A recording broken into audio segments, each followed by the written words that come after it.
Mixer. I don't do Mixer. No, Doesn't Twitch. exist anymore. Sorry, was it Twitch? Yeah, Twitch and Facebook. I thought that might have been a third.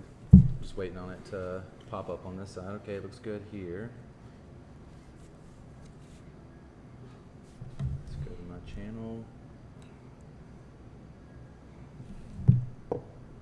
T-minus 1 minute. Yeah, it'll be all right.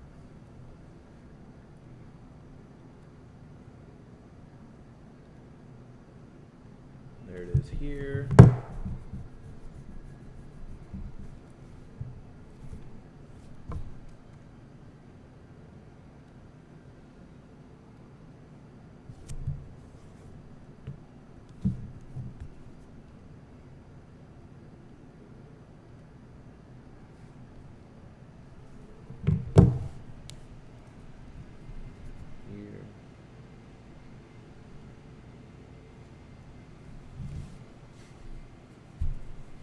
So yeah, I got some pretty good beer.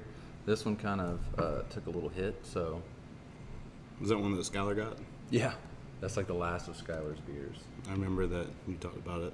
Well, we had a different one before. We had one with the Stegosaurus on it. Really? Yeah, that one's got it. I'm so excited. What's going on, guys? Thanks for the waiting. We came on right at 10 o'clock. But yeah, Ryan's here with me, and I'm Bummy, as you guys know. We're Brandon. We're on Trade Skills. This is, if it's your first time on here, we usually interview people. First, that's kind of like paramount. What we try to do first is interview people, and then secondary is the beer. Some people like that more, so the interviewing process, but it is what it is. But either way, guys, thank you. If you are curious where we're at, if you've never watched before, we are in Pretoria Brewery. I work there. You work on the you work in the lab for the CBD side. Yeah, the and CBD hemp. You do more than that though, correct? Yeah, I do a little bit more than that. I do sort of the outside sales marketing for the CBD hemp. I work with our farmers that grow hemp for us. I do sales for sanitizer. I mix our CBD products that we sell through the company. Sort of just, a broad spectrum of things that I cover. So. Yeah. To call him a do boy would be unfair because he do so much. He do a lot. The CBD side is kind of like it wouldn't be able to do what it do without him doing what he do.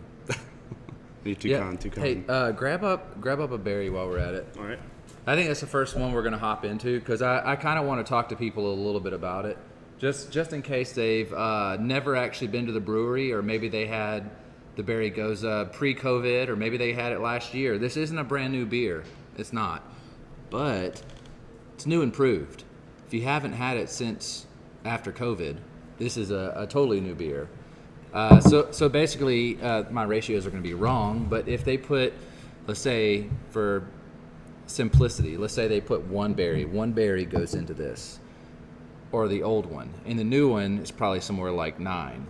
So it's a crap ton of berries. If you like sours, if you like wine, if you're not a beer person, a lot of people can still drink this one. This is usually one of my go-tos up until wintertime, honestly. And then the stouts come in, and then I kick off of these. And actually, there's a great transition I've been doing. I take our Walker Station Stout and mix it with this. Really? And it makes like a chocolate-covered cherry flavor. It's better than Bell's Cherry Stout, that's for sure. And it's super, super good. What we'll do is we'll drink it down about, we'll take maybe 2 or 3 more sips, and then we'll pour the stout in, and we'll go that way. Sounds good. Now, you probably won't be able to have this at most of your local bars. A lot of bars don't actually have the berry. Now, you can get the Berry Goza 6-packs. You can get it either at Pretoria, or you can get it at most packaging stores. But we have a really good on tap Berry Goza. Like I said, that's one of my go-tos. It's absolutely incredible. That's actually a good. Where you're at now is good. I'm gonna drink mine down just a little bit more. All right. So I don't have. You're too kind. So you're on the right. Yep. Making our chocolate-covered cherries as we speak. Yeah. No, it's super solid. I'm wildly excited with anticipation. at this drink.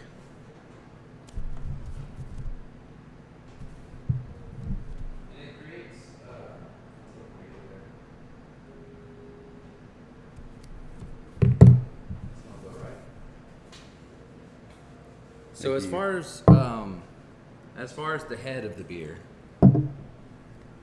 if you pour it pretty high and create that nice head on there, if you do the berry first and then do the stout second, it's got almost like a Neapolitan, like you get kind of white foam, you get red foam, and you get the kind of brown foam from the stout. And hopefully my portions are right. Usually I do a little bit more berry than I do stout.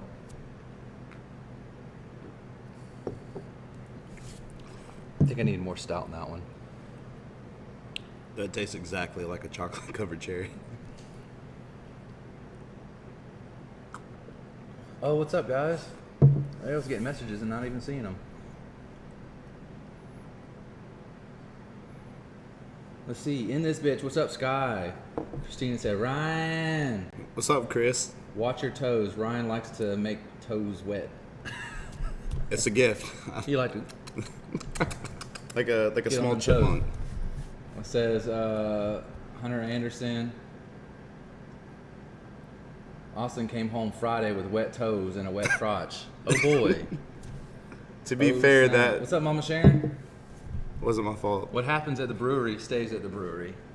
That's the most accurate statement I've ever heard. Austin, I'm really sorry, man. It was not intentional. I really cannot express enough sorriness, man. It just happened.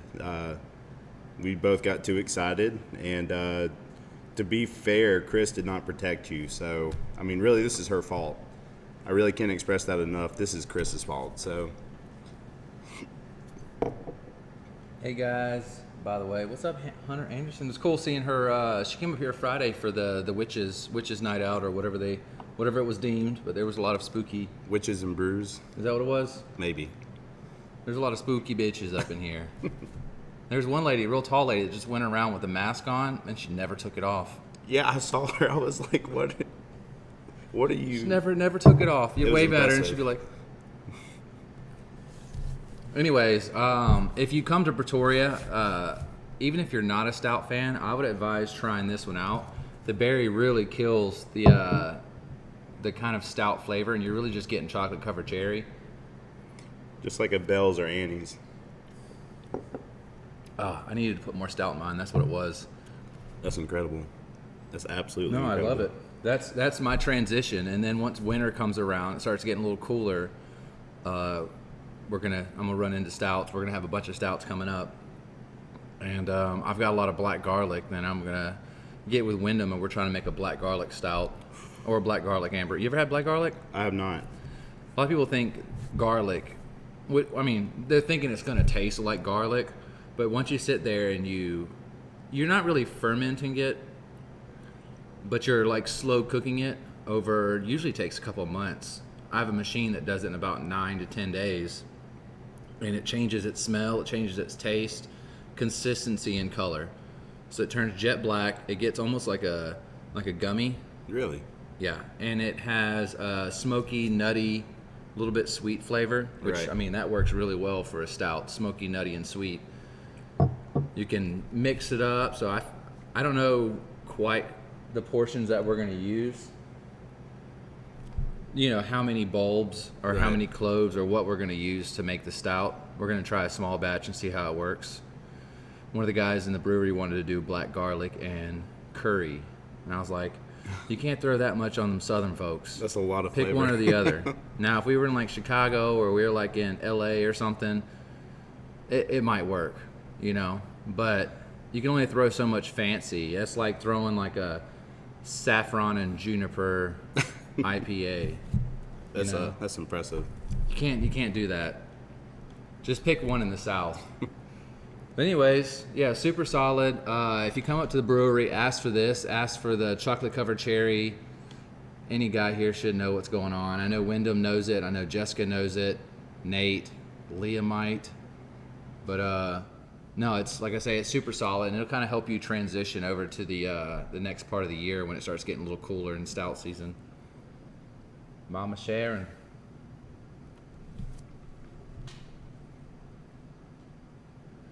Yeah, guys, if you could, I've been doing it for a year, but if you could give me a share, a like, these things all help.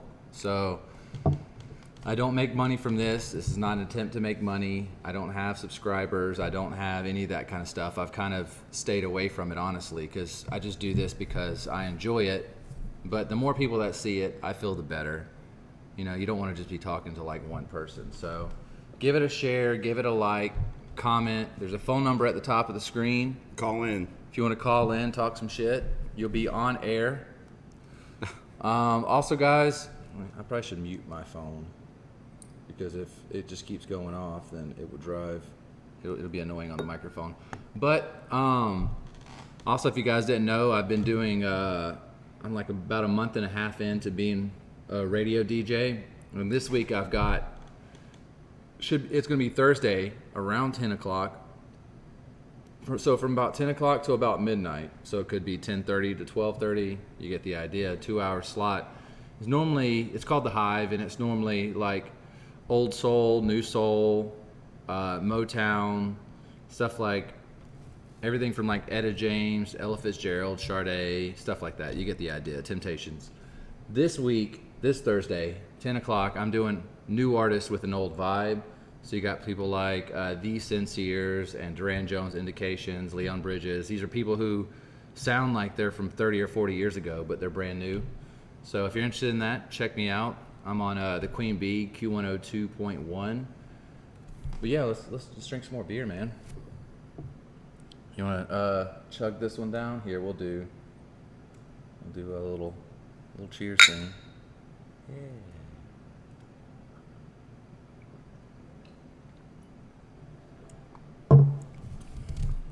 Now, a mix like this you can only get at Pretoria.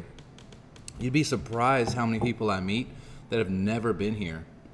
It's a beautiful location. Whether you need to get over here and just maybe slow sip on a beer and do some homework or, grade some school papers or whatever you need to do. They have internet, they've got beer. You can bring your own food in, you can bring your dog in, bring the kids. Family friendly. Yeah, on Sundays, it's one of the few places you can go and actually just buy a 6-pack or 12 6-packs and leave with them and be good to go. This is the only place, and you're buying it probably cheaper than you would get it at warehouse. You're buying it straight from the source. I think most of them range about $9.99 for a 6-pack. So I don't think that's too bad. Being that most, like when you get it here for a pint, it's around $6. So 6-pack's usually the way to go. Absolutely. Basically what I'm doing now, studying with rosé. You could be drinking the Berry Goza right now at Pretoria. It would be a lot better. A lot better, yeah. So, like I said, that was the Berry Goza, the new improved Berry Goza from Pretoria Fields. Super, super good beer. And I mixed it with our Walker Station Stout. And it tastes like a chocolate-covered cherry. What we'll do is we'll dive into a couple of these, and then I want to talk about that monking around, and we'll have some of that as well. Yes. I'm going to put that where people can kind of, well, they're not going to see it regardless, either way. This one might be a bit tricky. You think it's going to explode? There's only one way to find out. A true master, Brandon is. You got to ease into it. You got your keys on you? I do not. All right, I got my keys over here. I can get some. They're right here.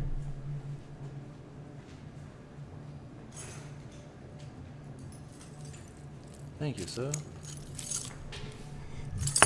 Use that there car key. Now it is getting a little juicy. It's excited as we are, so. Yeah,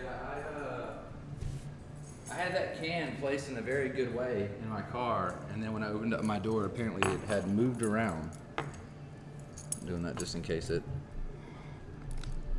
explodes. Lit. If seltzer was in stock, I don't do beer. Granted, the Gozo was way better when than it has been, but not my thing. Sorry. It's cool. So the Berry Goza, or not the Berry Goza, the seltzer, they're actually getting ready to can that. Like they've already got their logos, they got their boxes, they got they're getting ready to can it up.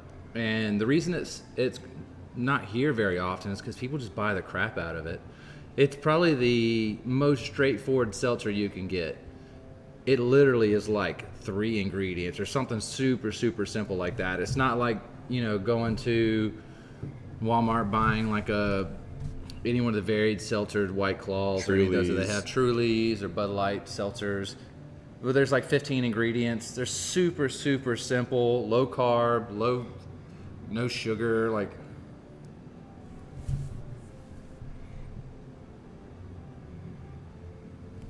Right on. Here, I'll let you get yours. Thanks. Yeah, so we're definitely gonna the seltzer will be a ongoing thing. We just we run out of it so quick, man, and it sucks that we didn't have it for the Witches and Brews. Yeah. So the one that we're drinking now is Brontosaurus. So the last one they used some kind of funky name, a Stegosaurus, but they called it something funky. I don't know what it was. This one's just called Brontosaurus. It's a sour ale with peach, marshmallows, vanilla, and lactose. And it's the Gummy Sour series. This one's actually donated by Sky Barnes. If you guys don't know, if you haven't listened to him before, he's got lots of great music. Him and his sister, Hannah Barnes, who's more local now. Let's see, brewed and canned by Tripping Animals Brewing Company. All right, I'm gonna put this down here where you guys can kind of see it.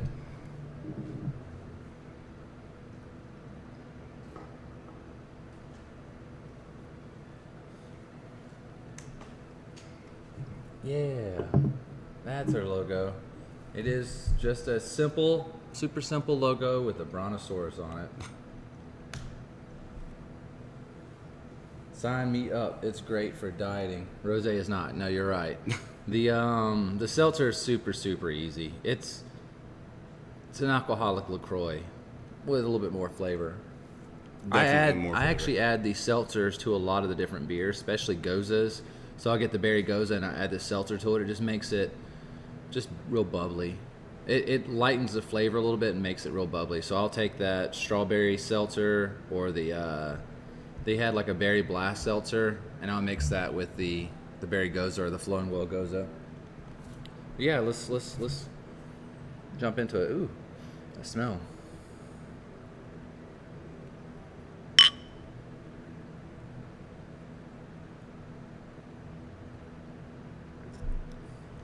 Ooh, that tart. That's very tart. Ooh, that tart. That's extremely, extremely tart. Lactose, I get it. I mean, this is like almost like we're drinking milky orange juice. That's exactly. Marshmallows, vanilla, lactose, peaches. Like a vanilla orange juice almost. Yeah, and it kind of looks like it if you guys catch a gander of that. It looks just like grapefruit juice.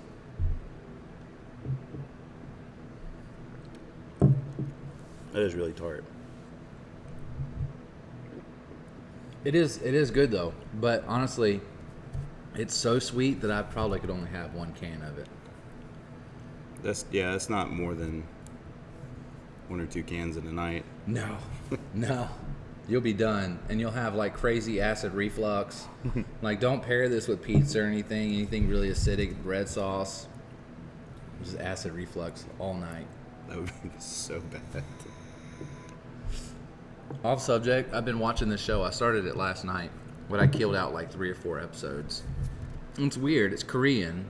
It's on Netflix. It's called Kingdom. And it's like they're mixing like samurai, which is not samurai. They're Korean, but the Korean is Korea's closest to the Japanese as far as like swords and some of their mannerisms. So, but they've got, anyways, it's about a king. It's called Kingdom, and it's about a king who he passes away, and he passes away at not a great time. He's got a concubine who's getting ready to give birth to a kid who's basically his second born, and he's got a son who's going to take over the throne for a little bit, and then once she has this kid, apparently he will be the new king. But he dies at a bad time. The child wasn't born yet, and they're trying to kind of hide that he died. So they go out and they get this herb or this plant, and it kind of brings them back, but he's a zombie. Oh. So just kind of imagine feudal Japan, but it's Korea, but like a massive zombie outbreak. Okay. It's actually really, really good. Like their king, they keep them chained up, and the way these zombies work is that they only go out at night. So once the sun sets, the bodies reanimate, and they go out and murder and kill and do all that. And then when the sun starts to come up, they run from it, and they try to hide under anything, like under decks of porches and things like that. So there was a scene where the major outbreak that happens, this boy dies. He was working with the king. I say boy, he was probably early Teens. 20s, maybe early 20s, and he's working with the king as the physician's assistant, and he ends up getting bit and died, and they didn't know anything about it. The king ends up killing him because he's a zombie. So the physician, the main doctor, takes the kid back to give him a proper burial, takes him back to his small town that's just a town of physicians. And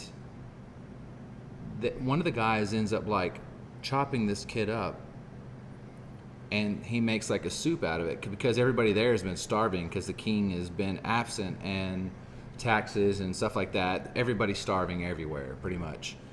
So they're like, look, this is how we do it in the South. That's that's good meat. Waste not. Yeah, he's like, this is how we do it in the South. And she's like, that's, there's a girl, and she's like, that's disgusting.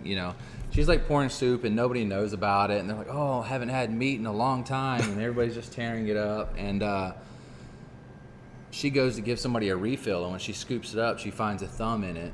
And she flips out. And then all of a sudden, everybody starts convulsing and vomiting, and they all die. And she just walks out, and there's just a big pile of just bodies. And they reanimate, and then it gets crazy. At some point, the sun comes up, all the zombies hide under the deck. And all these generals and officials, they don't know anything about it. They just go to this small physician's town, and they see all the blood, and they see, it's just hell. And they look under the floorboards of this building, and they just see tons and tons of bodies, and they're like, what the hell is going on? So they take all the bodies and they bring them back to the city to give them a proper burial. And the few that survived it was like, yo, these people are not dead, they're coming back. When the sun sets, these guys are coming back, and they're like, this guy's crazy, throw him in prison. This guy doesn't know what he's talking about, he obviously killed them all. And then sure enough, they all came back and just bit and spread the virus all around this town. Really the only people who were safe were those guys that were in prison because they were just locked up. The safe. Zombies couldn't get to them. Yeah, so it's been an actually pretty interesting show. I've enjoyed it so far. I think it's called Kingdom. I've been running out of shows. I was watching The Boys. I finished it up. Some people complained about season 2. I thought it was great. Even Homelander jacking off at the very end. Have you watched The Boys? I have not. That's why you made that face. I have not. Homelander is basically he's basically like the Superman. It's a show where they're superheroes, but they're all really pieces of shit. They're all self-involved, and everything they do is almost like anti-heroes. Yeah, everything they do is for social media clout or to promote a movie or anything like that. If they save somebody, he ends up basically the Superman character. They find some really discriminating evidence against him, this other superhero, and she's like, hey, if you keep doing what you're doing, I'm going to send this video out, and everybody's going to know that you are a piece of shit and you let all these people die. So he was pretty pissed. He ends up leaving, and then the last scene you see him jacking off at the top of a building. You just see his ass, and he's just cranking away. And he's Spoiler alert. No, it's not. He's like, I can do whatever I want. He's just... He's cranking one out in front of... He's basically a god. He's got laser eyes, flight, super strong. He's Superman, but he's just a real piece of shit. If you haven't watched the show, it's called The Boys. It's really great. Season 2 just finished like 2 weeks ago. But I was running out of things to watch. I went back and rewatched The Witcher. That's such a great show. Yeah, it is. I went back and rewatched it, and I was getting hyped again. I was like, oh boy, I'm ready for season 2. And there's apparently going to be a spin-off show. Really? That talks about the first Witcher and how they become Witchers. And apparently, and this is just rumors, but strong rumors, that Jason Momoa is going to be the first Witcher. Really? Yeah. So Jason Momoa posted a picture, and it was him, like, with a sword, with, the Witcher, Geralt, standing with his back to back, and he posted on like Instagram or something or Twitter, and it says, "What's up, brother?" And it's rumored that he's going to be for this spin-off show, which will be the prequel to where we're at now. It kind of talks about the first Witcher and the destruction of, or the killing of the elves, the great cleansing, as I think they called it. But yeah, I'm running out of shows, man. I mean, I need either another Stranger Things to come out. I need some more Boys. Give me some more Umbrella Academy. There's just a lot of shows that I watch that just... I'm about to start season 2 of Umbrella Academy. Oh, shit's too good. I'm Klaus excited. is still the best character ever. I really got into Klaus. I thought it was pretty great. He's a piece of shit, but it's okay. There's Klaus is number 1 for me. Number 5 is at the second place. And everybody else is pretty... Actually, I like... was it Reginald Hardgrove? Yeah. Their dadder. Yeah. Daddy. Yeah, he's number 3 for me. Other than that, everybody else is pretty crap. Like, I don't care about, 8 Man. I don't care about Knife Boy. I don't care about Violin Girl or Whisper Girl. I mean, I know their names, but this makes it easier. Knife God to me was just forgettable. For I'm about to start hunting of Bly Manor. I need to watch The Witcher. Yes, you do. I'm about to start season 2 of Umbrella Academy. Get on that shit. It's the best. Season 2 is actually where shit really gets mixed up. It's just like, wait, hold on. And then it makes a little history in there, and it's got great music. I'm a big music guy, and all the music I like is all in there. I'm not going to give you any spoilers, but great music. Yeah, that's like Guardians of the Galaxy. The soundtrack was just... You couldn't get any better, honestly. It's hard to get better than that. Yeah, I would advise Umbrella Academy Season 2. If you haven't watched The Boys, watch The Boys. Watch The Witcher. Honestly, a very slept-on show. If you like Umbrella Academies and you like Klaus, there's a show called Misfits that he was on before that. And he pretty much kind of plays the same character, kind of like a very self-absorbed kind of asshole, but still somewhat like charismatic. You can't help but like him. That's him. I think his name is Nathan, maybe, in the show. And that's kind of a superhero show as well. This is his like second superhero show that I know of. It's basically like it takes place in England, and this storm happens, and then there's all these community service workers, the guys that like stab trash off the side of the road and stuff. A storm happens, and whatever these guys are thinking when the storm happens, they manifest a power accordingly. So one of them, he was just, if you've watched Game of Thrones, I think he played Ramses. He eat the sausage, cut off Reek's dick, that guy. Spoilers.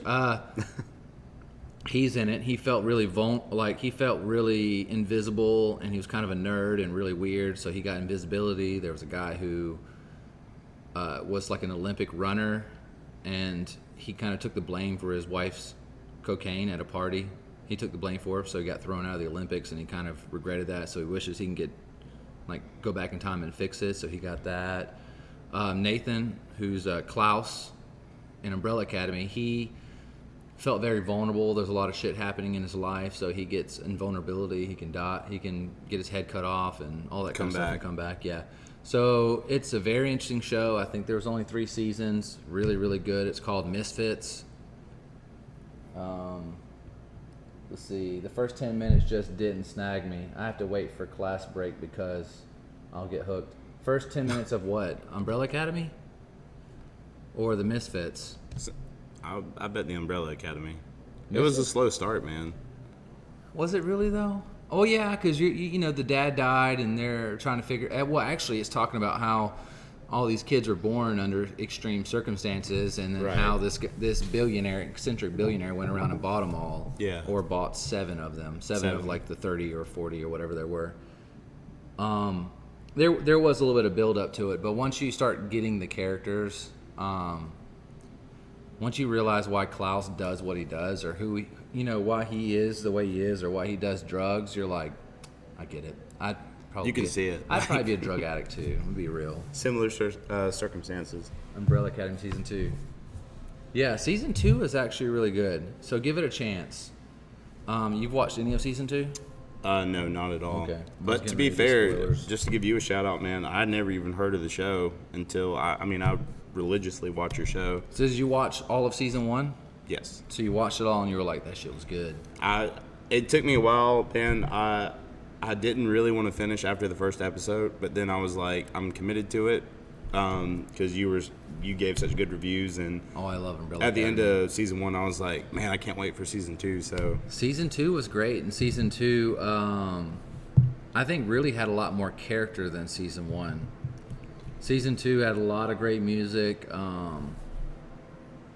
There's always this emphasis on time travel with Umbrella Academy. So without saying too many spoilers, it dives a little bit more into that. Anyways, we're not talking about beer too much, so let's get back into it. I'm going to go ahead and chug this bit down. I think this is actually really good. Like I said, I could probably only have one of these, one full can. Thanks, Sky Barnes, for that one. You're the best, man. Beer.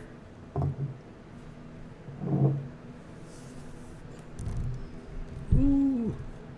So sweet. So sweet. All right, we have 3 options. We've got Birthday Month, which is a triple IPA. We got Hillside IPA from Beacon. And we got ETA Transcontinental IPA from Wild Leap. So 2 Wild Leap IPAs. This is a triple. And it is 10%, 10.5. let's go ahead and get into that one. You want to? Yeah, let's do it.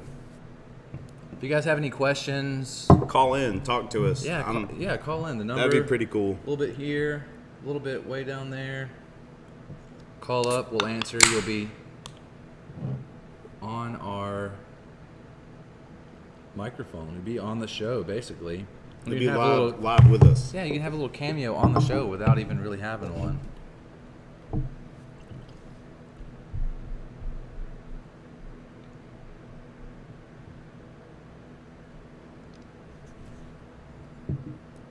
Hell yeah, thank you.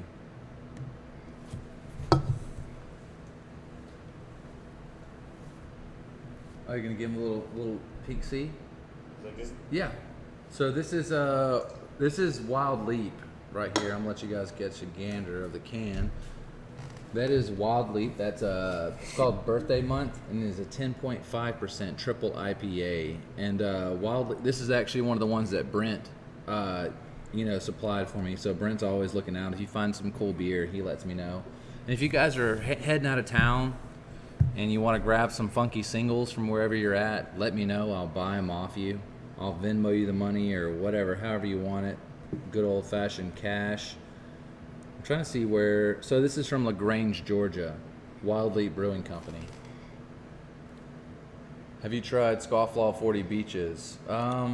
If I've had it, I don't remember. I've had a lot of Scofflaw. I'm a pretty big fan of their Basement IPA, so not the POG, but the regular Basement IPA. Yep. Pretty big fan. It's good beer. That's a great smell. It almost smells like a hazy though.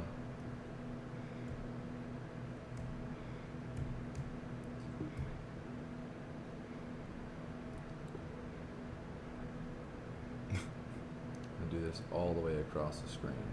That's the way to do it. Yeah, Prost. All right. Cheers. Cheers.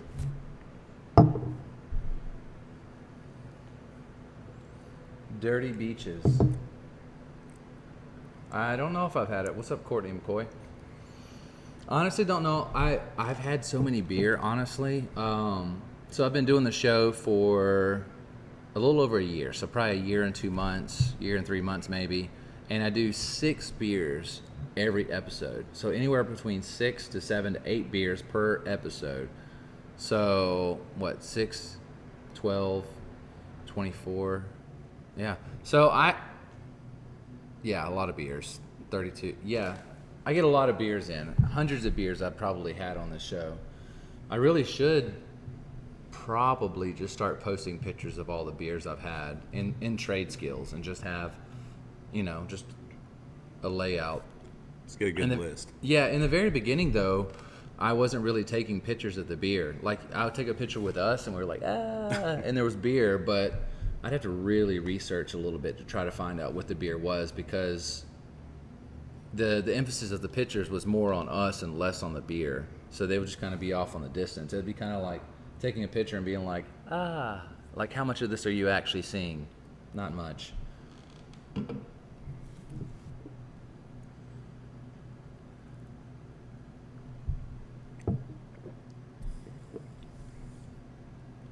that's good. So I really can good. taste that it's a higher ABV, but 10.5 I don't taste. If you told me this was like 7, I'd be like, yeah, fair enough. 7, 7.5. I don't get 10.5 from it, which is good. It's a sneaky beer. Maybe 8, but nothing past that. Yeah, it's a sneaky beer. I know you've had so many. It's a tropical wheat. I love Scofflaw Basement. This is one I'm on the fence about, but the can is so cute. Show me the can. If you've got a picture of it, post it. Post it in the chat, and I'll let you know if I've had it or not. I can recognize a can for sure. Like I might not recognize a name, but I'll recognize a can. I can tell you I've had it. I can't tell you what I thought about it. So one of the issues with the show is that it's kind of just always been me. So, like, yes, Jake was on the show, but Jake didn't, not throw him under the bus, but Jake didn't offer anything besides banter. So he didn't, and he chose to beer some episodes, or chose a couple of them. But aside from that, I've done everything else. So on top of setting up everything, I should have, if I would have had a production guy, or if I had a team, every beer we posted on something, post review, post what we thought about it. That way we can have a whole list. But it's just always been me. And then now that I've got the 2 jobs, and then I've got the radio station as well, and then if you didn't know, I do bingo every Wednesday up here. I call out bingo. I said the radio station, and then I'm a producer for my friend's show, and she does tarot card readings every Tuesday night. So she'll be on tomorrow night at about 9 o'clock. And she does, like I said, reading. So if you were questioning, if you're curious about anything, you check it out. It's on Twitch. It's Stella Fortuna, kind of like Stella the beer, or like a star. Stella Fortuna, Star Fortune. Yeah, and it's just something that she's interested in. That's not at all what she went to school for, or what her her actual knowledge is. She's an archaeologist. She's a super smart girl, knows a lot about history, but that's just something she likes on the side. And while she's stuck in Albany, she figures might as well do something fun. I have a picture, but not sure how to share it. You should be able to post in chat. So while she does that, send your resumes to Brandon's email. Post it in the comments. We're going to try to work on getting a production team. I'm surprising Brandon early Christmas present. I wish I had a production team. Only thing is, though, is people are just, because the show doesn't make money, I couldn't pay anybody. People would just be doing it just because they enjoy it as much as I do. That would be the only issue. And somebody had to be as passionate about it as I am, that they're consistent and that they're going to be here. And I've had people who are like, yeah, I want to do that, and then just never show up, or they show up one time or something like that. So they'll be like, yeah, I can't do it this week, and then I'm kind of on my own. I'm a very decisive and consistent person, so if I decide it, I'm going to do it. I feel sort of attacked by that statement. I'm so sorry. No. I've had previous people, like just since I've been doing the show for over a year, tons of people that I was like, hey, you know, I'm ready to do the show. Let's do it this week. And they're like, cool, I'm down. And then I message them and I hear nothing from them, and then they don't show up, and you know, it happens. I don't pay anybody. They're coming here just to I'm here just to talk about them and drink some beer with them. I was so worried I wasn't going to make it, but nothing was going to stop me from making it today. So Yeah. I mean, I rolled in like 2 minutes before the the show started. We worked it out, man. We went online just right at the time. So Courtney, if you can find a picture, I know there's a way to post it. And if you have my phone number, you can always just send it through there and I'll check it out. Let's see. I do not see it. But you should post it there. So what do you think about the beer? It's good, man. Like, are you an IPA fan? I'm a pretty big IPA fan. That's sort of my current thing. I used to be big into stouts and porters, but then I think I got too long on that, and I sort of got tired of it. Yeah. So I sort of transitioned to IPA. Well, stouts I think they're kind of always good, but there's a season where they're exceptionally good, which is winter. I think that there's a lot of good stouts that come out during the winter, and that's kind of when I like to drink them. Right. Well, like you said, this is sneaky, and this is a sneaky boy. This will catch up to you. It's definitely an imposter. Like, you'll be sitting there like doing a task, and next thing you know, you're killed. You know. You're done for. Done. Yeah, so the number is up here, guys. I want you guys to call in and talk shit. Please. Or to come in and ask questions, or come in and just make a statement. If you just want to call in and say, my child has learned how to use the potty on his own, then we're going to, whatever you want to call in for, it's all right. Yes, I've had that one. Bold statements, general statements, we'll accept all. I have had that one, Courtney. Yes, we will accept all. Call us up. Let's talk some shit. I was thinking about creating a Twitch that was just call me up. Let's talk some shit. And it's literally just a show where I'm like sitting there and I'm like, call me up. Let's talk some shit. There's a thing called Gangster Hotline. And if you look it up on YouTube, it was just like one video to start with. And it was called Gangster Hotline. And it had a phone number up, and it had this whole infomercial, kind of the kind you would see when you were young and you were watching TV at 3 a.m, and they're like, girls are waiting by the phone, call us up, that kind of thing. Right. But it was a bunch of thug ass dudes, and they're like, call us up, let's talk some shit. And it had a phone number at the bottom, and that's a real phone number, and you can call it up and talk shit, and they'll post it on their website. Please call Brandon. And it's free.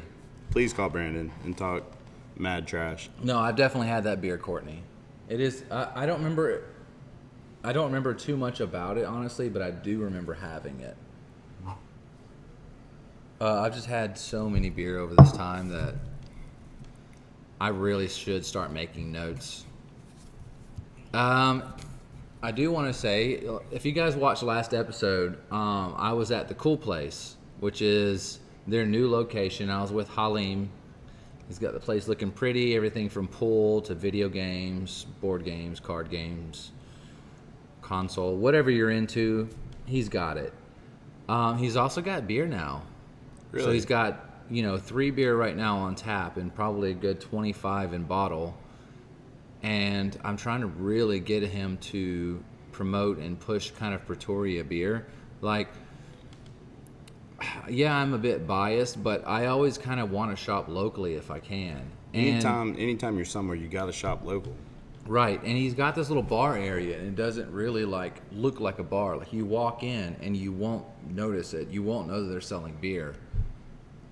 So I got with Tom and got him a couple of those like little metal.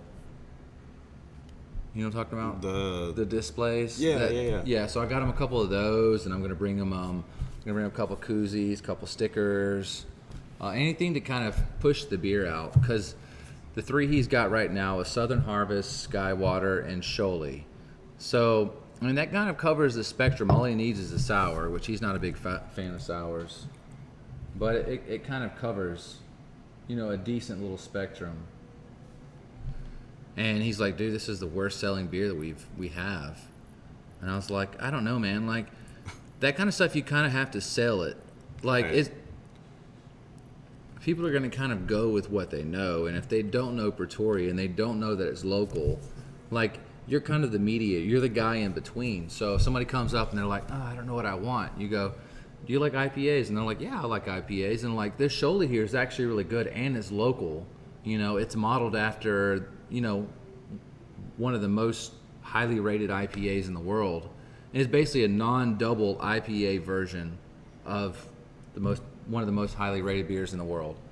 Like, you can't really talk shit about the beer because the guy who made it is legendary, and he made it after a legendary beer. Like, having that kind of information alone can help sell a beer. I think could be some of his own bias is making it where he doesn't sell it well.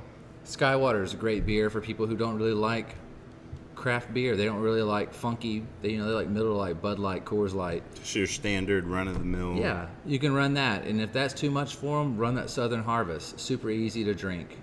It's like our Mick Ultra. Yeah, pretty much. It's like a premium light beer. Is kind of what I like to call it. Our customers love Pretoria, but we need that Berry Goza back. Yeah, the Berry Goza is solid.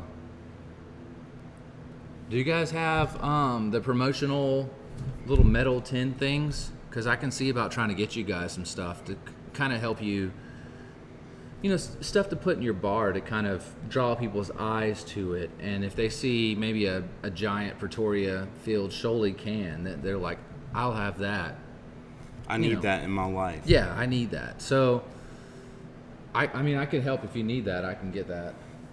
I vote Ryan to be Pretoria's mascot hype man. Corey Hayers. Corey Hires, what's up, man? Hires.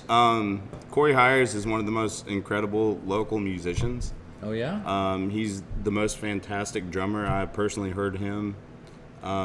He's absolutely incredible. I can't give enough. Would you call him a beast?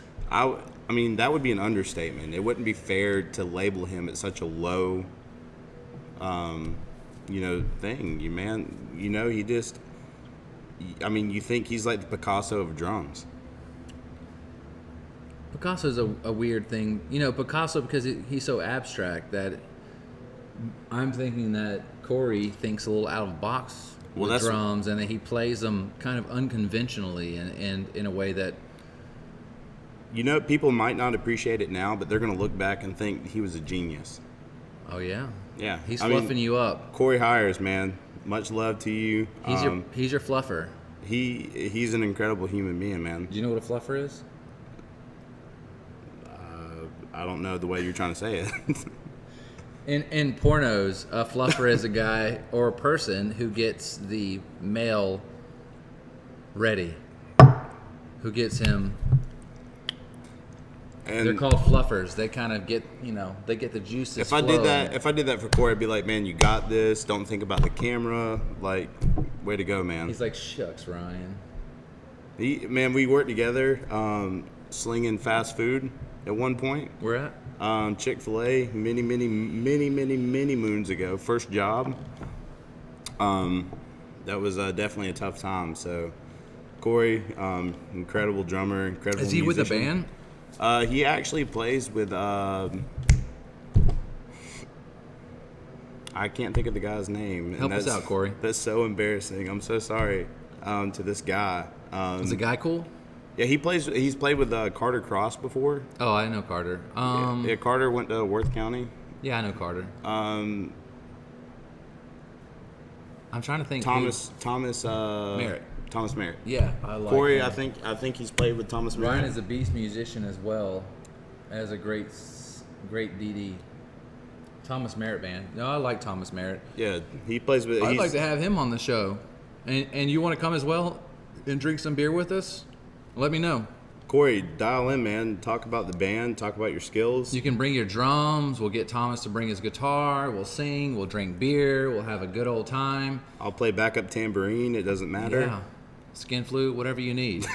But damn it. I usually find that if I have... So when I've had bands on previously, it wasn't too bad when I had just Sky on and he was singing or playing the guitar, or just had Hannah Barnes playing the piano or both of them together, it wasn't too bad. But when I have too many artists, kind of like the Evergreen Family Band, which, you know, it's good for me as an interviewer because I have a lot of growing to do. It's always growing.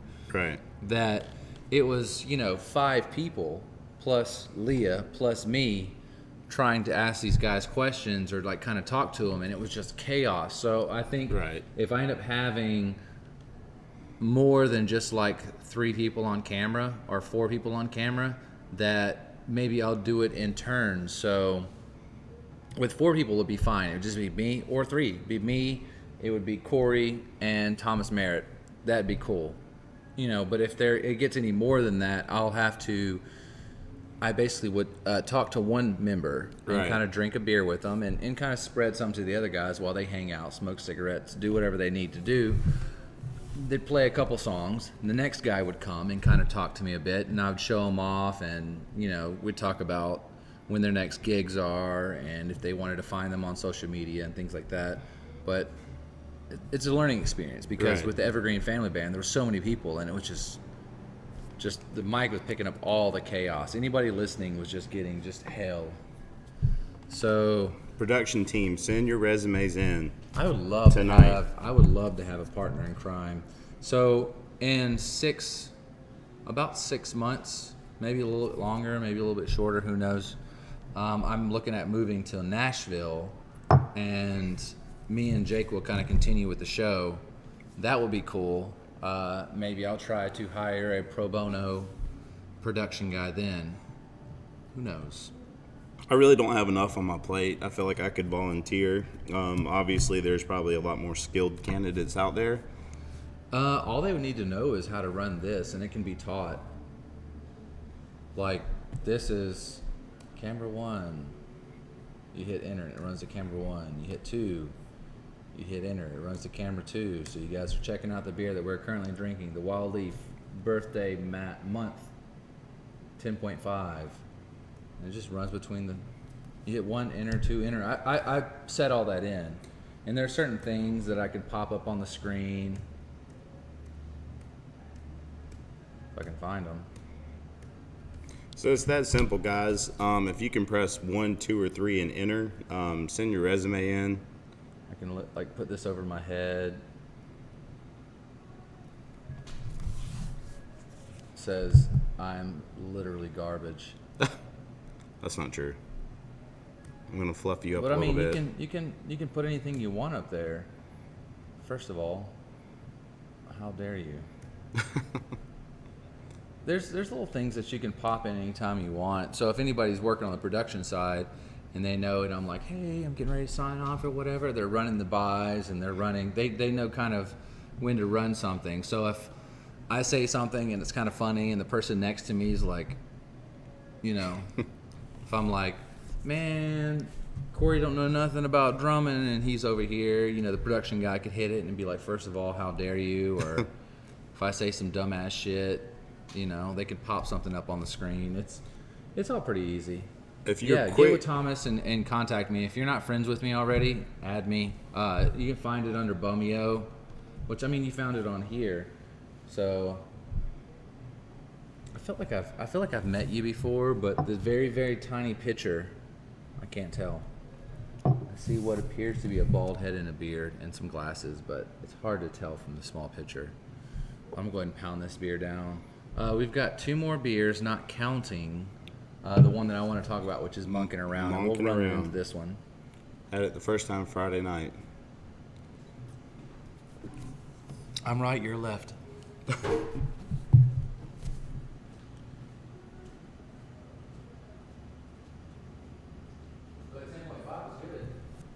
Yeah, that was really good. I definitely that one really will really get you really good, really quick. And it was good because you don't ever taste it. Like you said, this is definitely like a 7.5 kind of ABV. So It's a sneaky boy.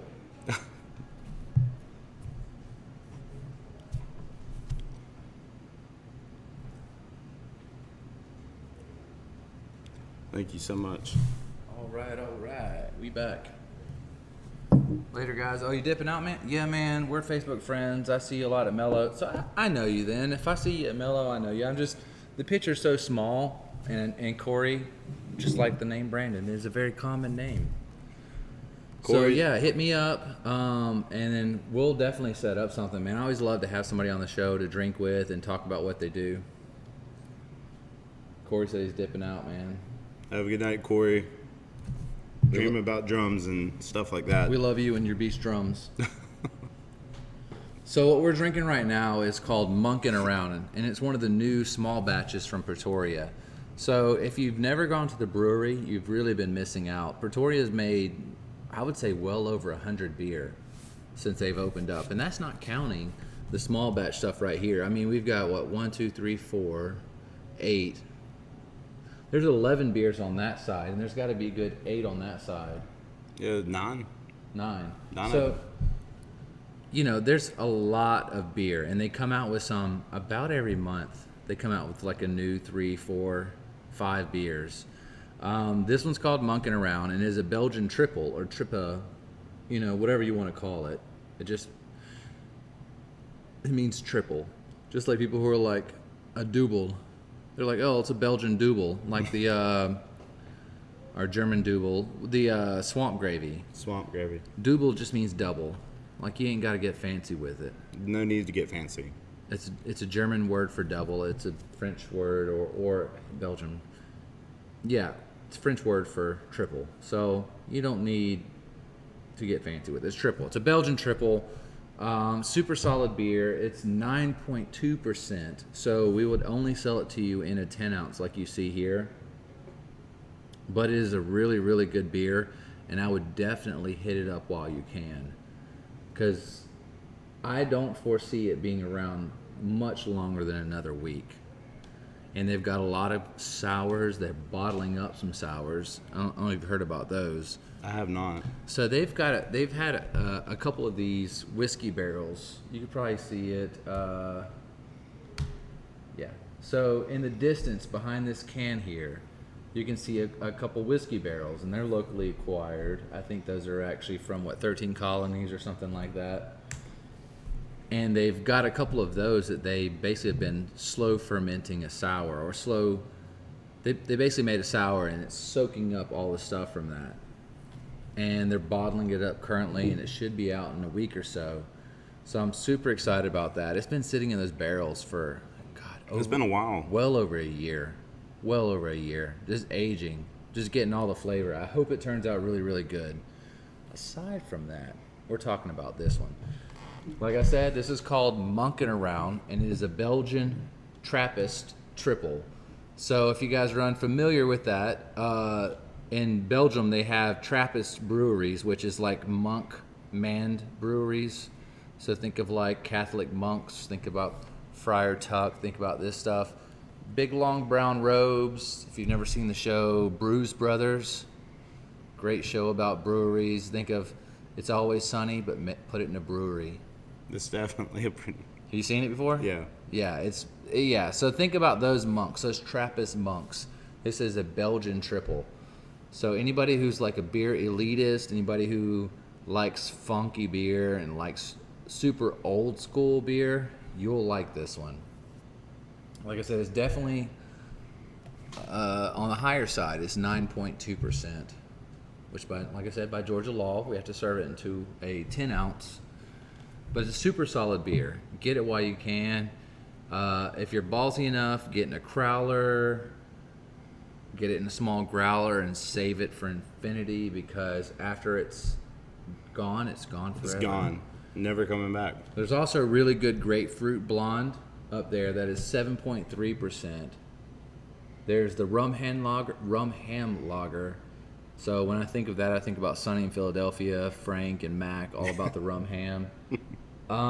So that beer, it's a lager that is more ham than rum. So when you taste it, you're going to taste smoky ham.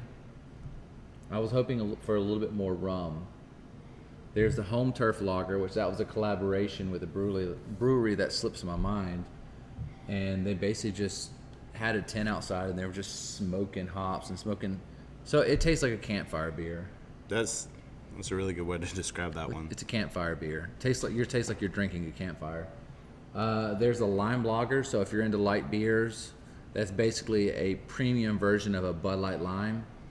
There is a 45 Degrees North, which is a dry hop sour that uses hops from the northern hemisphere. Personal favorite for me. That's a good one. If you like IPAs or you like sours, that's a safe middleman. Good median. There is the Melon Smash Pale Ale, which for me, that's actually a little closer to an IPA. Comes in at a respectable 6.1. 6.1 is nothing to scoff at. And there's a Misflight, which if you like that kind of fermented kombucha, if you like that, you'll dig it. It's sour. It's got hibiscus in it. It's a unique kind of sour. If you haven't been to Pretoria in a while, you're probably missing out on the Swamp Gravy, which is the Belgian Double. You're missing out on the Sweet Tea Lager. And you're probably missing out on the Slappy Mosaic Session IPA, which a Session IPA is like an all-day IPA. It's a little lower on the ABV. So it says it's 4.01. So just say it's 4.0. And it's oh, sorry, I'm looking at the wrong one. So it's 5.0, and it is a session IPA. So they call those all-day IPAs. It's basically like IPA light. It's a light beer IPA. So if you like the IPA taste, something that you want to go out and kayak with, or you can drink a shit ton of them and not have any kind of issue. Go golf, any kind of like extended activity. Oh yeah. I want one to drink and one to collect. Pretoria needs to drop a sour in a bottle. I'm grabbing up a couple of those sours in the bottle, and I'll definitely get you one. I was going to get 3 of them. Kind of one for me, one for Jake, and I'll grab one for you. I've got probably 13 or 14. No, it's got to be more than that. I probably got closer to 25 beer there just sitting in a box. Just kind of aging, sitting, chilling. Some of them I'm holding off for Jake because I know he's going to want them, and some of them I'm holding off for people who like a unique style. So I've got a lot of barley wines and meads, and those aren't for everybody. Not everybody likes those styles. Some people, most people, that's a bit much for them. So I'm bringing those for people who are really adamant about those styles. They can appreciate it. But yeah, Skyle, I'll definitely grab you one of those. And I'm going to go ahead and hop into this monkeying around. Did you enjoy it when you had it first? Yeah, I did, man. Like it was good. I didn't anticipate the taste. Like I didn't know what to expect, and it was actually really pleasant. Like it was pretty smooth. Yeah, man. That Belgian triple. It's a Trappist triple. Like I saw the 9.2, and I was like, you're gonna be able to taste every bit of that. Yeah, man. I would love, and I probably could draw it out for Pretoria if they wanted me to. I could have this monk, right? And it would look like it would look like a traditional monk, and he would have probably some kind of fancy glass, a little fancier than this, and he would have his beer in it, and then he would have his monk garbs. He'd have the shaved up top, monk on the side, but then he would have a farmer's overalls over the monk's. Over the monk's robes, and he'd probably have a little piece of wheat sticking out of his Right, mouth. absolutely. And yeah, it'd be Pretoria, and it would have monking around. Done. I feel like I can't drink this again until that happens. After this one. So, on a sad note, Pretoria doesn't really want to, or last I talked to them, they didn't really want to change this logo. So if you're seeing it from here, if you look at the side, this is our logo. This is the main logo, which I think this is actually great for our Core 4. Keep the Core 4 super simplistic. It's a great logo. But the funky beer, the stuff that we put out in cans. Let's get wild. Get wild with it, man.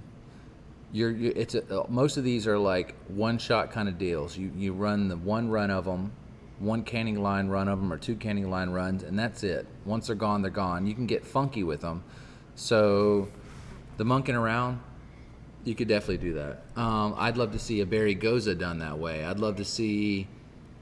So Slappy had a unique label. I enjoyed it. It was a green label. Swamp gravy, you could really get wild with that. Yeah. Swamp gravy, you could. Old Man Greg on there, you know? The sweet tea lager. There's a bunch of beer that they could have really done a lot with, and they could have called on the local artists in the area. It's another way for them to kind of pull more artists. Accommodate sort of Yeah, just it's a collaboration. Yeah. So you got, there's plenty of artists I know in town that could do the monk with the wheat hanging out of his mouth, with the monk's overalls. garb with the overalls over it. I mean, that just sounds awesome. I know if I saw that like in a package store, I'd be like, just because of the picture alone, I'd be like, I want that. I don't even know what it is. I wouldn't know what it was. I'm tempted to sketch it out and just send it to Tom, or send it to Tony Carter. Send your resumes in, and as well send your sketches in of the monking around. Just any sketch that you have, call in, tell us that you're going to send it. Send your resumes in. We need a production person for Brandon. I would like that. That would be nice. Whenever did our thing on this one? Let's do the Prost. Thanks for the hearts, guys. Prost. So if you could have a superpower, what would it be? I don't know. I ask people questions like that, but then I put caveats in there. So I'm like, all right, you have flight. You can fly. But do know that if you fly, the higher you go up, the less oxygen you take in when you breathe, and the colder you'll be. So the chances of you getting hypothermia or getting oxygen deprivation or anything like that, the chances are higher. So you have to fly at a lower altitude. Or Which is sort of lame. Or if you like go invisible, you'll poop your pants or something. I don't know if I would say that. I don't know what the thing for invisibility would be, like the more realistic kind of. Like you can only do it while holding your breath. So you can do it only as long as your breath holding is. That's actually pretty good. So once you hold your breath, you go invisible, but you can only do it as long. So running or anything that's high impact or high energy, it probably wouldn't. But if you need to go invisible for safety reasons, there's shootings, or you're being a thief or a piece of shit, you can go invisible, hold your breath. Or saying like you could like rock, paper, scissors, loser gets a wedgie. I'm down for that. Are we doing this? No. So this is TMI, but I'm down from around 243, 245 to about 207 now. So all the underwear I have now and the pants are just insanely loose. So a wedgie would destroy me right now. Like the underwear I have on now are just, they're like 2 or 3 sizes too big. They fall off. So that's impressive. Pants fall off. So a wedgie would just decimate me. You lose a little bit of your personality every time you go invisible, till eventually you're someone else. That'd be okay. That would be really bad if you really didn't have a personality, though. Like that would. Bougie Paul, bougie? Is it supposed to be bougie Paul? Bougie Probably Paul? bougie Paul. Southern way to say bougie Paul. That's not how I would spell bougie. You lose a little bit of yourself, personality, every time you go invisible. So eventually you're just become a sociopath, maybe. Once you've done it too many times, you lose all attachments to humanity and to people. And almost like you lose your soul, and you just essentially. At that point, you just become an assassin, or I think at that level you really wouldn't have too many values, or would be the point at that point. You could get a really good job just like firing people for a company, just like pulling them in and just heartlessly firing them. At being invisible? Or no, like if you lose your soul, I your mean, personality. like, once you become invisible enough and you lose your personality, then Yeah. like certain things like that gain of money and the social, like going up the economical ladder or the social ladder, like none of these things are appealing to you, and money has no value to you. Like you're just trying to find a meaning for life at that point. So you might just start killing people just to find. That's If you can't get the wedgie, you can always give Ryan one. Whoever this Paul is really wants Ryan to give a wedgie. I'm not. I mean, I'm you know not somebody really, named Paul? I mean, I know a Paul. Does he have anything other than Paul in his It name? says Boshi Paul. Is this Paul and Oates? Bochee. Ask. Is this Paul and Oates Paul and Oates. They'll in be able to Atlanta hear you. in the ATL? In that ATL. Are you a doctor of pharmaceutical Who's nature? asking people to give a wedgie? Yeah. What would I your mean, superpower be? I don't know, man. Like, I mean, I feel like it's not fair for me to answer because you answered my question with something else. I would definitely say, though, I would want to be able to read minds. I don't know if I'd want to see all that.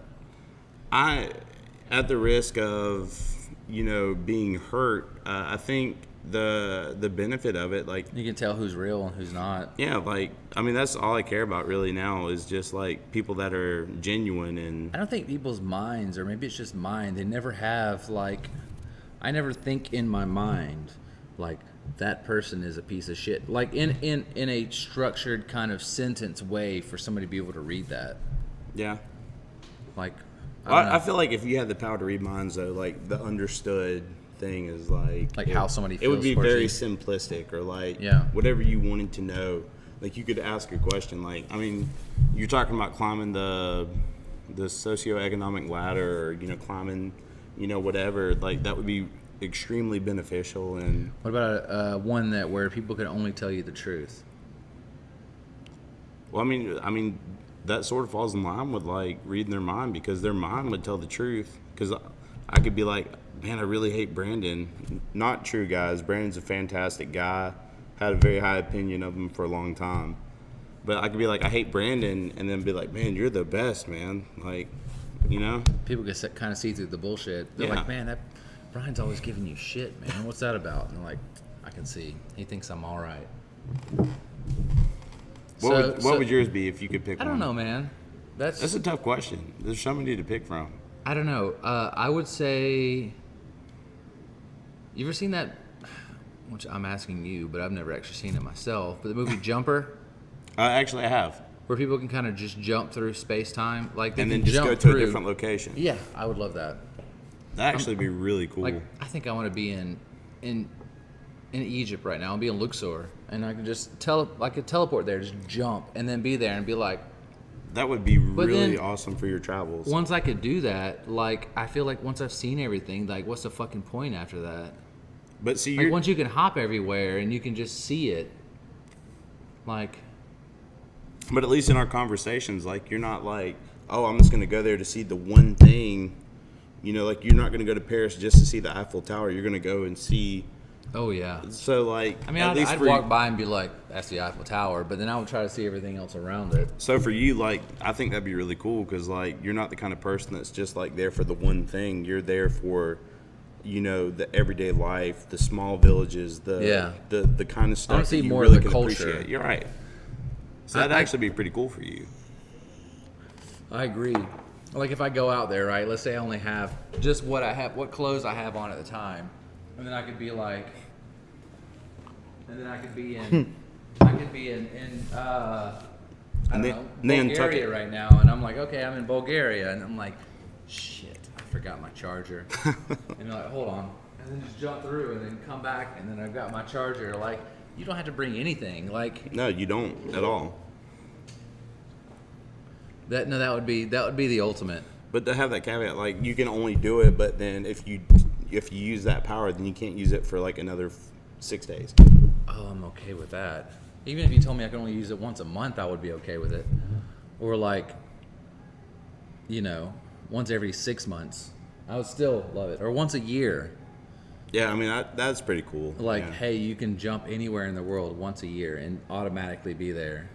I'm definitely trying to catch up with you for sure, but I've had my fair share of travels, and Dude, now's the time to get it in, man. Like we can't travel out of the we can travel out of the country, but most of the European Union kind of places you can't.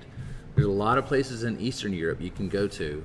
So I'm pretty sure you can go to Bulgaria, you can go to Hungary, you can go to Romania, you can go to, I think you can go to Greece. Most of those that are kind of out of the EU you can go to. And I think since the UK, for the Brexit, you can go to Ireland, Scotland, Northern Ireland, England. Pretty sure. I think England's on there. I've been planning a trip out there. Ooh, it says you can jump, but you can only go to that place once in your life. I guess I'm going to be there for about a year. Yeah, you got to be there an extended period for sure. So I definitely have to go in with like a full fucking book bag, and I would still take it. You got to do your research though beforehand. Yeah. For sure. You got to spend X amount of time being very studious about what you're going to do.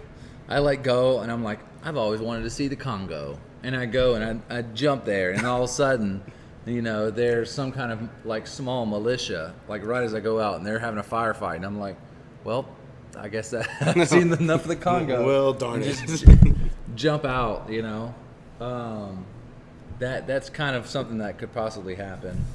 I do eventually want to see. So I'm a solo traveler. That's usually what I like to do. I go there by myself. It kind of makes it where I'm more inclined to talk to strangers and talk to random people in the hostels or in a restaurant or things like that. And when you're by yourself, like I said before, you have to be more aggressive and outgoing with conversation, but it leaves everything up to you, good or bad. So if you decide that you want to eat at this restaurant, you just randomly walk up there and grab a seat. If it's good, bad, it's your choice. If you go to this town and it's good, bad, boring, whatever, it's your choice. I like that. I like that I can't blame it on anybody else. If whatever happens, it's all on me. I'm totally... I don't know. I really like solo travel. I know it usually is a little bit difficult for girls, or at least in town. Most girls think that, and it's understandable, definitely with the sex trade.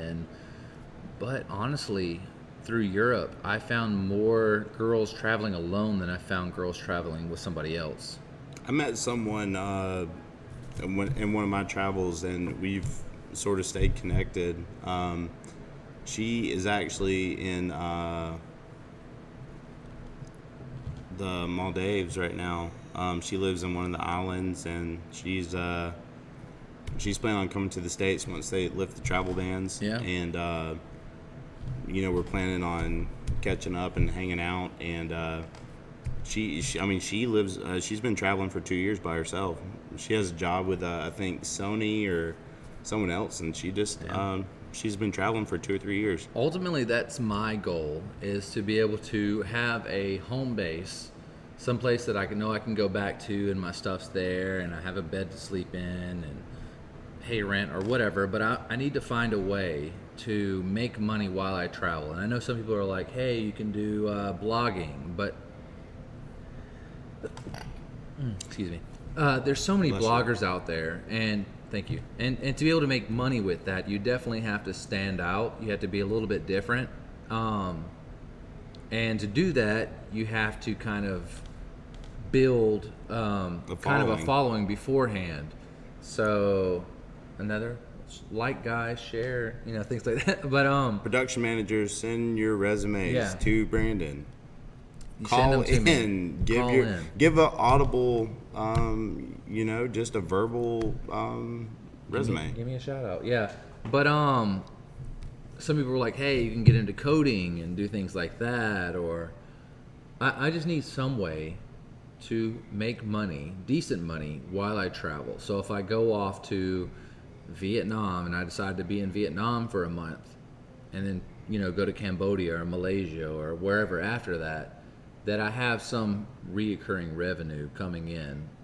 Because before, I kind of just went out there, and I was out there for 3 months, and I just budgeted and set aside. I was like, okay, this is how much it costs to live in Albany. This is how much expenses I have a month. Cut out the unnecessary things, Netflix, Hulu, whatever, Amazon Prime, cut it all out. What does it cost to live in Albany? And then I factor 3 months of that, make sure I have enough to cover that, and then buy the ticket and factor in cost of living while over there. But if I could just actually have some money coming in, that would be key. Steady income. Hunter Anderson said, I spent like 5 days in Vegas and still didn't see everything. I would have to be able to go back. Yeah, so Vegas is great. Vegas tickets are super cheap. I think the last time I went, tickets might have been around $50, maybe a little bit more, a little bit less, round trip. Still regretting that. I booked through Skyscanner, so the earlier you can book, the better. And when you're in Vegas, yeah, Vegas is cool. You know, slot machines, cha-ching, do all that, breweries, restaurants, gambling. That's cool. But I would highly advise hitting up Death Valley. It's not too far away. You can get a rental car for fairly cheap. Hit up Death Valley. Hit up Bryce Canyon. Hit up Zion. You know, go into Utah. There's lots of beautiful nature and great hiking spots, and there's a lot of great stuff around. There's a Red Rock Canyon or something like that right outside of Vegas. There's lots of stuff to see if you're not just in the gambling mood. Because when I went there, I don't give a shit about gambling. I honestly don't. Poker tables, blackjack, whatever. I don't give a shit about it. It doesn't fluff him at all. Yeah, I want to go see some dank ass nature. So that's what I did.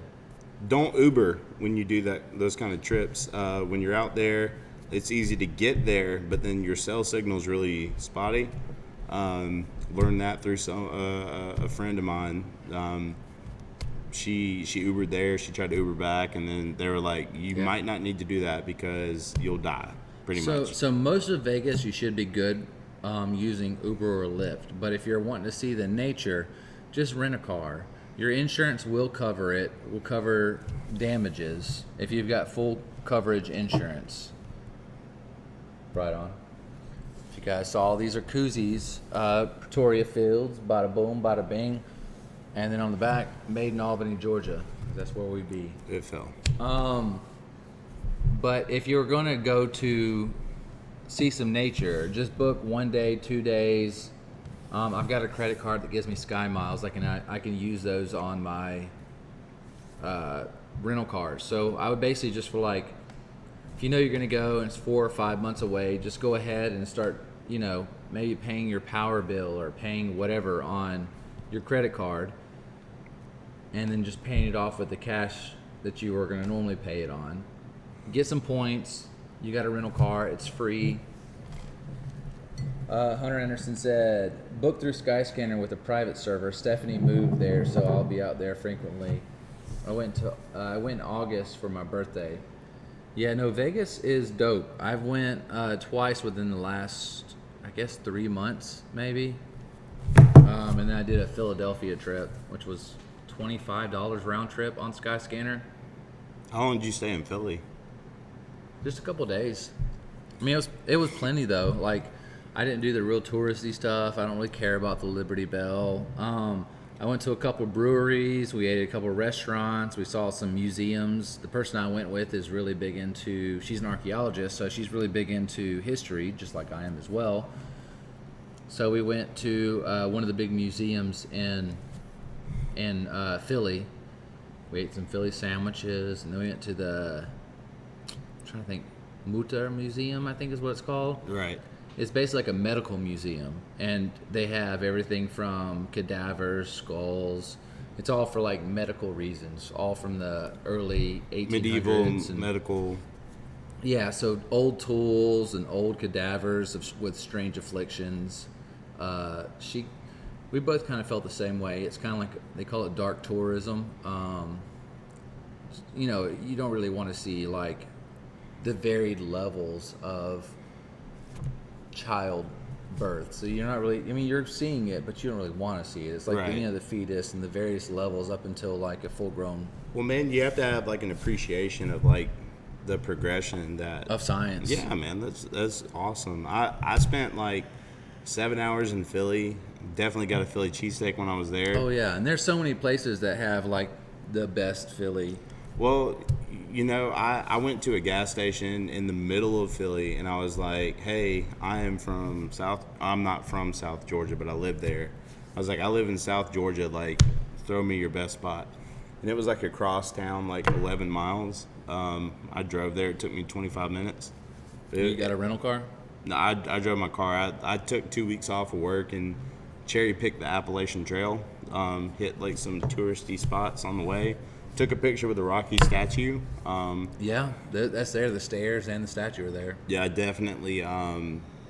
Obviously, Sylvester Stallone really doesn't have anything on me. I really should have been in Rocky. Well, you've lost a lot of weight recently, you know? Yeah. Like I was talking about me losing all this weight, but you've lost a lot of weight recently too. Yeah, it's been around the tune of like 38 pounds. Brandon inspired me once again. I came in here. Brandon talked to me about what his regimen was. And I was like, you know what? Screw it, I'm going for it. So, are you doing keto, or are you doing something pretty close to it? Yeah, it's essentially keto, mixed in with intermittent fasting. Yeah, I do the same thing. That's what you told me. So I definitely started like a 12-hour eat, 12-hour not eat, and then that transitioned slowly to a 10 eat, 14 not eat, and then like a 8-16, and then. Yeah. That's kind of what I do now is at 8:16. I don't eat until 2 o'clock, and I pretty much stop eating at about 10 o'clock. But I do 12 to 8 is really my window. You'll lose weight, and then doing keto, people are like, oh, I don't know if I can do that. I'm like, literally. So keto is a misconception. You still are taking in carbs. You're just taking in a lot less carbs. So if you look at the meter or the graph or pyramid chart or whatever you want to think, fats are at the top, right? So you're taking in your good fats. You're taking in your olive oils. You're taking in your coconut oils, MCT, XCT. You're taking in these oils, right? They're very filling. So I get those, like I said, through MCT and XCT oil. I get a spoonful of it, drop it in my coffee in the morning. I'm good to go. I get that, and then like your meats are next. That's kind of like what I do. So I do eggs. I do turkey, I do chicken breast. Fish is pretty good. Fish, yeah, I do the little dollar. They come with a little spoon, the canned tuna, or the little packaged tunas. They cost $1. They're super easy. I eat lots of meat, and then you do veggies. So I do broccoli, cauliflower, Brussels sprouts, asparagus. Asparagus is key. Pretty much everything but like legumes and stuff. Anything that's like super carby. I've been doing a lot of sauerkraut lately. I work that into my diet because it has good, even if like 2 or 3, forkfuls. Little dollops. Yeah, because it's got good like biomes for your gut. And they're, having that much, the vinegar and it's really good for you. And cabbage is low carbs anyways. So Brandon and I talked about like taco night. We're a fan of tacos. We really didn't talk about this, but I'm just assuming Brandon is. He did put me on cheese wraps. Cheese wraps are mozzarella, Colby Jack. Yeah. Get them from Walmart, Publix, places like that. I do Publix. I know they had them at Walmart. Yeah, they have them at Walmart now. They Publix. just recently put them in. So I get some eggs, and I get some veggies, and then I, cook them up on the pan, toss them right into this little cheese wrap. Boom. I throw some of that avocado spread. There's like our guacamole spread. Super low carbs, good fats, good. I covered up with that. Good to go. A1, golden. So shout out to Brandon for putting me on that. What's weird though is like since I've gone low carb, right? Since before I had a bad sweet tooth and I love breads, but I had a crash afterwards. If I went through Locos, right, and I got the big ass burger with the blue cheese and the bacon and all the crazy stuff on it, and I got the French fries on the side, and I got the fried pickles on the side or whatever. Afterwards, I fucking crashed, man. I got a lot of energy for a little while, and then I crashed like crazy, and I'm out for an hour or two. But since I started doing keto and I kind of cut those carbs down to like 20 to 25 a day, I have so much more energy. Like once your body starts eating this, like it transitions from burning carbs to burning fat. right, and you have all this like I'm trying to think what they call the fat. That's like the fat, like once it becomes set into your body, this stored fat. I call it sepsis fat. I've also been doing keto. I've got it nice through BC Whole Foods right in my house. Yeah, they've got some good stuff in Tallahassee for that, but Albany they're not so It's much. Albany, Georgia, so We don't have all the options. it's definitely not ideal. He lives at basically an Animal Crossing house. The house he bought in Tallahassee, their backyard, every tree in their backyard is a fruit tree. So big lemon trees, like figs, all that. Every tree is a fruit tree. Send a shipment once a week. Yeah, we'll make some beer out of it, man. And your resume to Brandon for his production manager. I'm still trying to push that. Let's run it, man. Having somebody else on the team to help set up. I mean, it only takes me about 30 to 45 minutes to set up, but having somebody, instead of having this computer over here, which is actually hiding behind the Sholey and Skywater boxes, which looks really pretty, is my laptop, which I'm managing all of the... Simultaneously while he does the show flawlessly. Yeah. Every time it's like me turning over here and like and coming back. I'm trying to fluff you, man, you know? Be fluffer. I'm a fluffer. That's what I do, apparently. But yeah, no, I think that would be an awesome collaboration. If you have some strange fruits, if you can get a good bit of them, Sky, I can bring them into the brewery and we can work on a collaboration or yeah, like some kind of like recipe for it. I think that would be great. But yeah, no, keto is amazing. It sucks like when you first get on, like it definitely is awful, but once you get past that first week or two, I can speak for myself personally, like the way you feel when you wake up, or the way I felt when I woke up every morning before and then afterwards, like I'm energetic. Some days a lot more energy.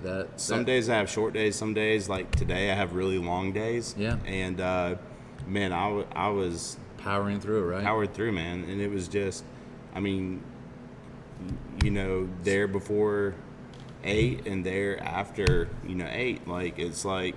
So keto is not really designed to be long term. Most people who get on keto, they don't do it for a long amount of time. I'm a little over 2 months on it. I mean, I'm down from around 243, 245. I'm at 207 now, give or take. 207, I think I weighed myself today around 207.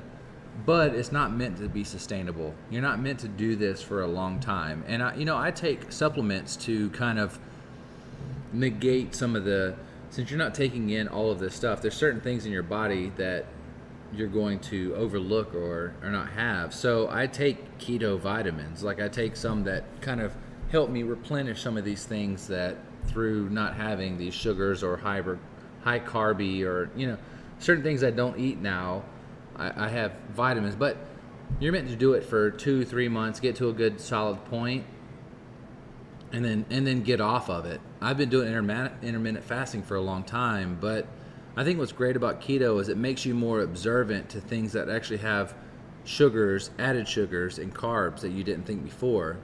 Like bananas, you're like, oh shit, bananas are good. People do them after workouts. Cool.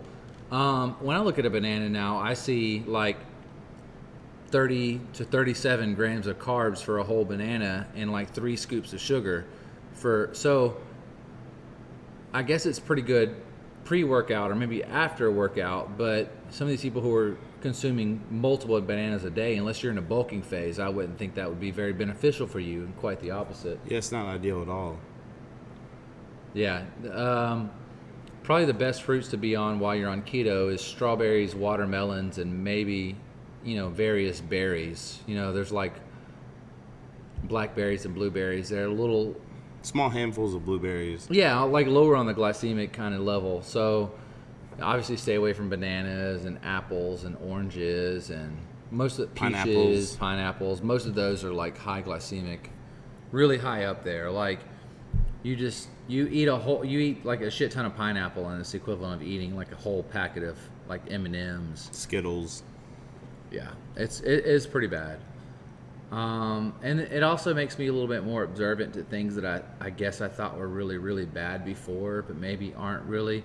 So, like, I always loved bacon, but people told me like, too much bacon, bad stuff. Or I've never been a mayonnaise fan, but like, I don't like mayonnaise, but I understand that it's not as bad as people think, especially on a keto diet. I'll see people add mayonnaise to their eggs and stuff to make them a little fluffier, and it's adding more fats and it's adding proteins, and it's, I was trying to keep an eye on the messages. We're going to get off that. We're going to go into the beer. Either way, if you're trying to drop some weight, especially during the winter, hop on keto. check out what is about keto, like what it's generally doing. Like I told you, fats are kind of on the top, which we were told in our youth that fats, need to be at the bottom, and you take in the Right. least amount of fats. But fats, so olive oil and your MCT, XCT, coconut, whatever. Then comes your meats, then comes your veggies, then comes your carbs. I'm going to power down the last bit of this beer, and then we're going to hop into, we can either do Wild Leaf IPA or we can do the Beacon IPA. I'll let you decide. We'll be right back.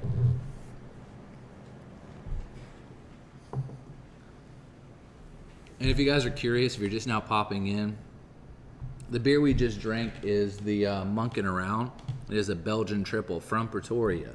It's one of their small batch beers, so if you haven't been to their brewery, and if you assume that what you can get in can or what you can get at a packaging store is all that Pretoria has, then that's incorrect.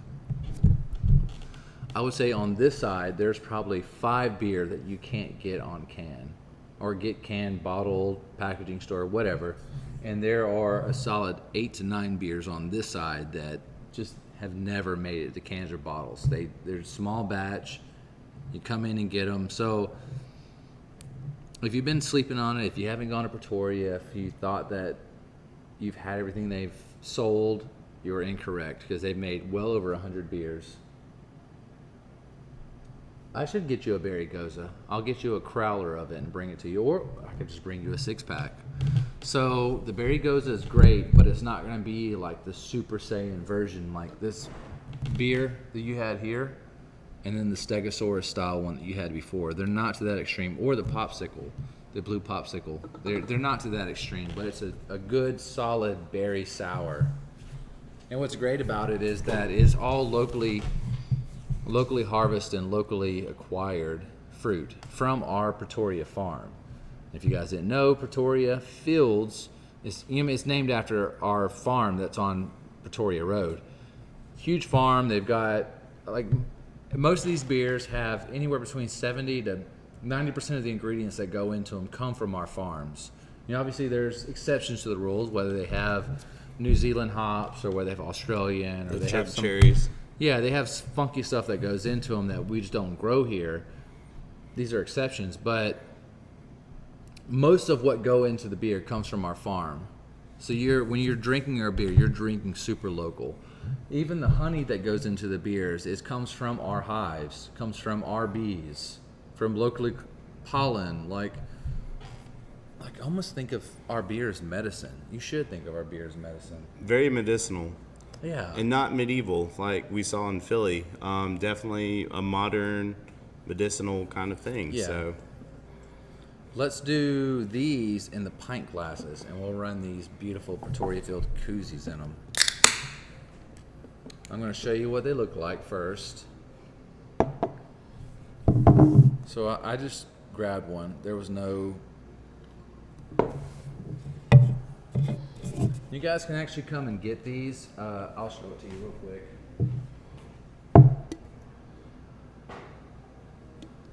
this is where a production manager would be really good, because they Look at could how press beautiful too. these are. Like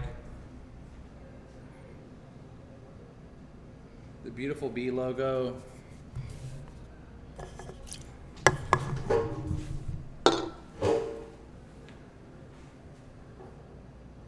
So that is Wild Leap, and what does it say? It is a what IPA?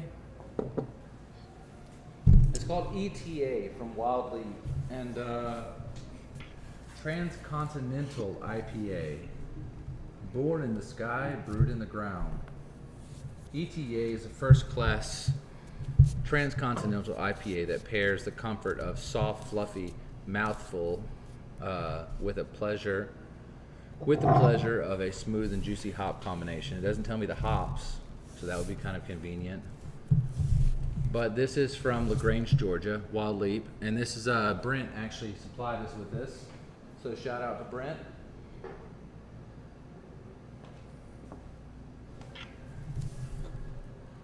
This is Transcontinental IPA.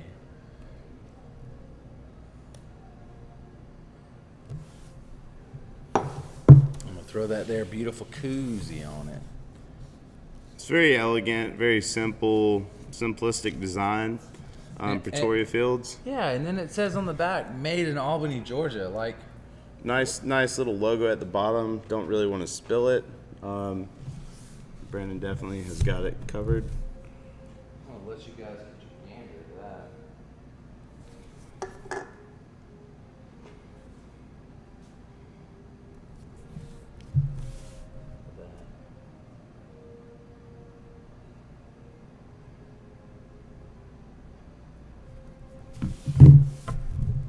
Looks great.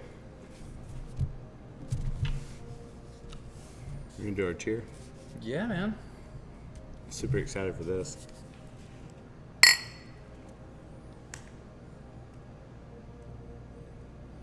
You know what Prost means? You know what Prost is. Prost is like German for cheers. Cheers. Yeah. So on the show, we've done in the future just different languages because me and Jake are both into languages and cultures and travel. And Prost is German. It also kind of works in the Netherlands, and it works, you could probably use it in Austria. There's like Solanche, which is like Irish or Gaelic as we call it. There's you know, tons and tons of different ones, so that's kind of something that we like to bring in maybe once in a while. Let's see how that works. Show you guys that one more time. I like the actual design on the can. Once again, I think they did like a pretty decent job of just like incorporating something than just your standard. Yeah, it's got the buffalo on it. So, and as we've seen from the previous, the buffalo is kind of their logo, wild leaf, and it's release 1 of 5. That's this collector's edition, and Brent got me this one as well. But every one of them's a little bit different. So you see on this one, it's got like confetti, and it's almost like kind of a birthday cakey kind of vibe on it. Definitely birthday cake. And that one, as you guys can see, it's got kind of like globes, 2 globes kind of on it with the buffalo in the middle. Generally, ETA means estimated time arrival. So you can use it all over. So I use it at work when I'm like, hey, what's ETA on pretzel bites? You know, I'm asking like, when are the pretzel bites coming out? But this has got, it's called Transcontinental IPA, and it's got kind of the 2 kind of globes coming together. So I think that's kind of a good way to encapsulate. Leah said, "What's up, Ryan?" Or she just said, "Ryan." Leah, what's up? It's that bitch Leah. It's that bit Leah. Shout out to Leah. Drinking Pretoria Fields. We're not drinking Pretoria Fields. We're drinking Wild Leap, but we are in Pretoria Fields. In our Pretoria Fields koozies. Yeah. Got to represent the home team. So as far as colors go, this is an IPA. Let me check a little bit more on it. So it said just a mixture of hops. It didn't really give us a lot of information on it. So generally on cans, I like to have just a little bit of info. You don't have to write a book on it. You don't have to. We don't need the COAs, certificates of analysis. Just tell me the ABV and tell me what hops you put in it, and kind of give me a little bit of information. A little background info. If you're like, this is an IPA using American hops with New Zealand hops coming in together for, so Mosaic and, whatever, Citradelic or Cascade, whatever, just kind of give me a little information so I can kind of understand what's going on in my palate. So I can smell things, right? I can smell it. I can taste it, but then having a little information on a can will kind of help me understand what I'm tasting. So to distinguish those flavors. Right. So if I'm tasting it, I'm like, what is that flavor? And I look on the can and I'm like, oh, this is passion fruit, orange and guava IPA with hops from 2 different continents. I can gather that a little bit better when I have a little bit of information. So Wild Leap, great beer. It's a good IPA. I would like a little more information on your can. So we'll look at this Sholey, for example, as Pretoria. So it says Deep Golden West Coast IPA hopped with Citra, Equinox, and El Dorado hops. So that's a little bit of information, just right there at the bottom. Super Very simple informative. can. Super simple can. And it says and then it's got like kind of their story of Pretoria, and then it's got a little bit for the naming of Scholey. So if you didn't know that most of the beer that's at Pretoria is somewhat of a local naming. So the Skywater is named after the Radium Springs. It's what the Native Americans called Radium Springs. Skywater. It's kind of like a loose translation. Scholey is a name for the shoal bass. It's like a nickname. So, and it's kind of like a local bass. The Georgia Grown is on the label right here. Georgia Grown, which is I thought was on here somewhere, but it isn't. Segue into CBD. All of our hemp, Georgia Grown, we manufacture in Georgia, made in Georgia. That's one of the good points I have to make whenever I go out on marketing and sales.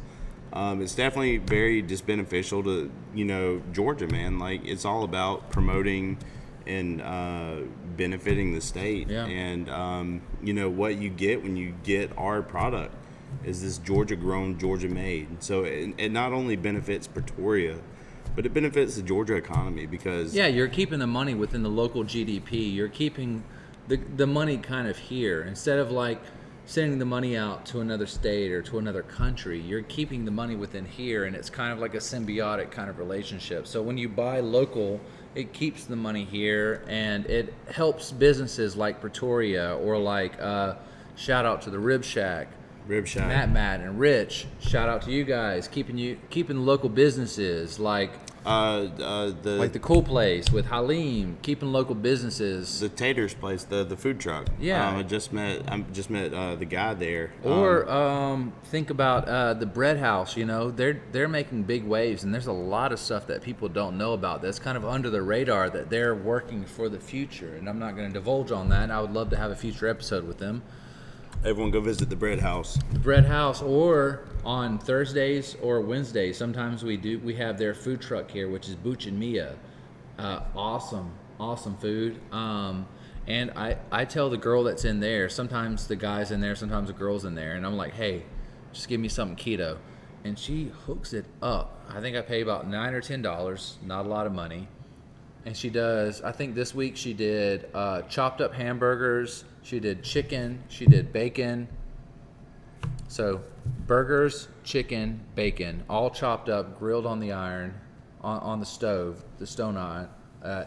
She threw like tomatoes, she threw like lettuce, she threw onions and mushrooms, and she threw like a guacamole and salsa spread on top of it, and cheese, and it was like a keto delight.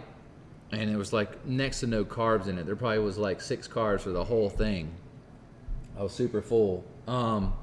Booch and Mia, like I said, that's an extension of the Bread House. It's their food truck, but it's all local.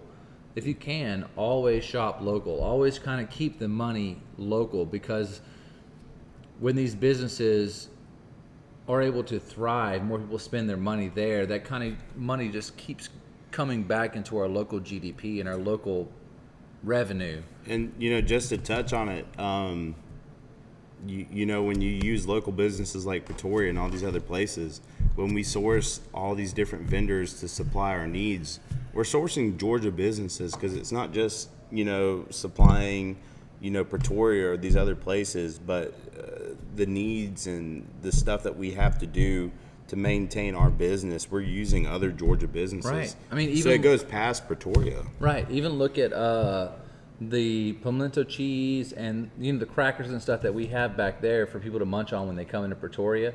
They come from the Bread House. You look at the peanuts, they come from Georgia. You look at the popcorn from Georgia. Like, we're trying to keep the money local. We're trying to help these local businesses. When you have massive conglomerates and these kind of like monopolies like Huge Walmart. corporations. Yeah, huge corporations like Walmart.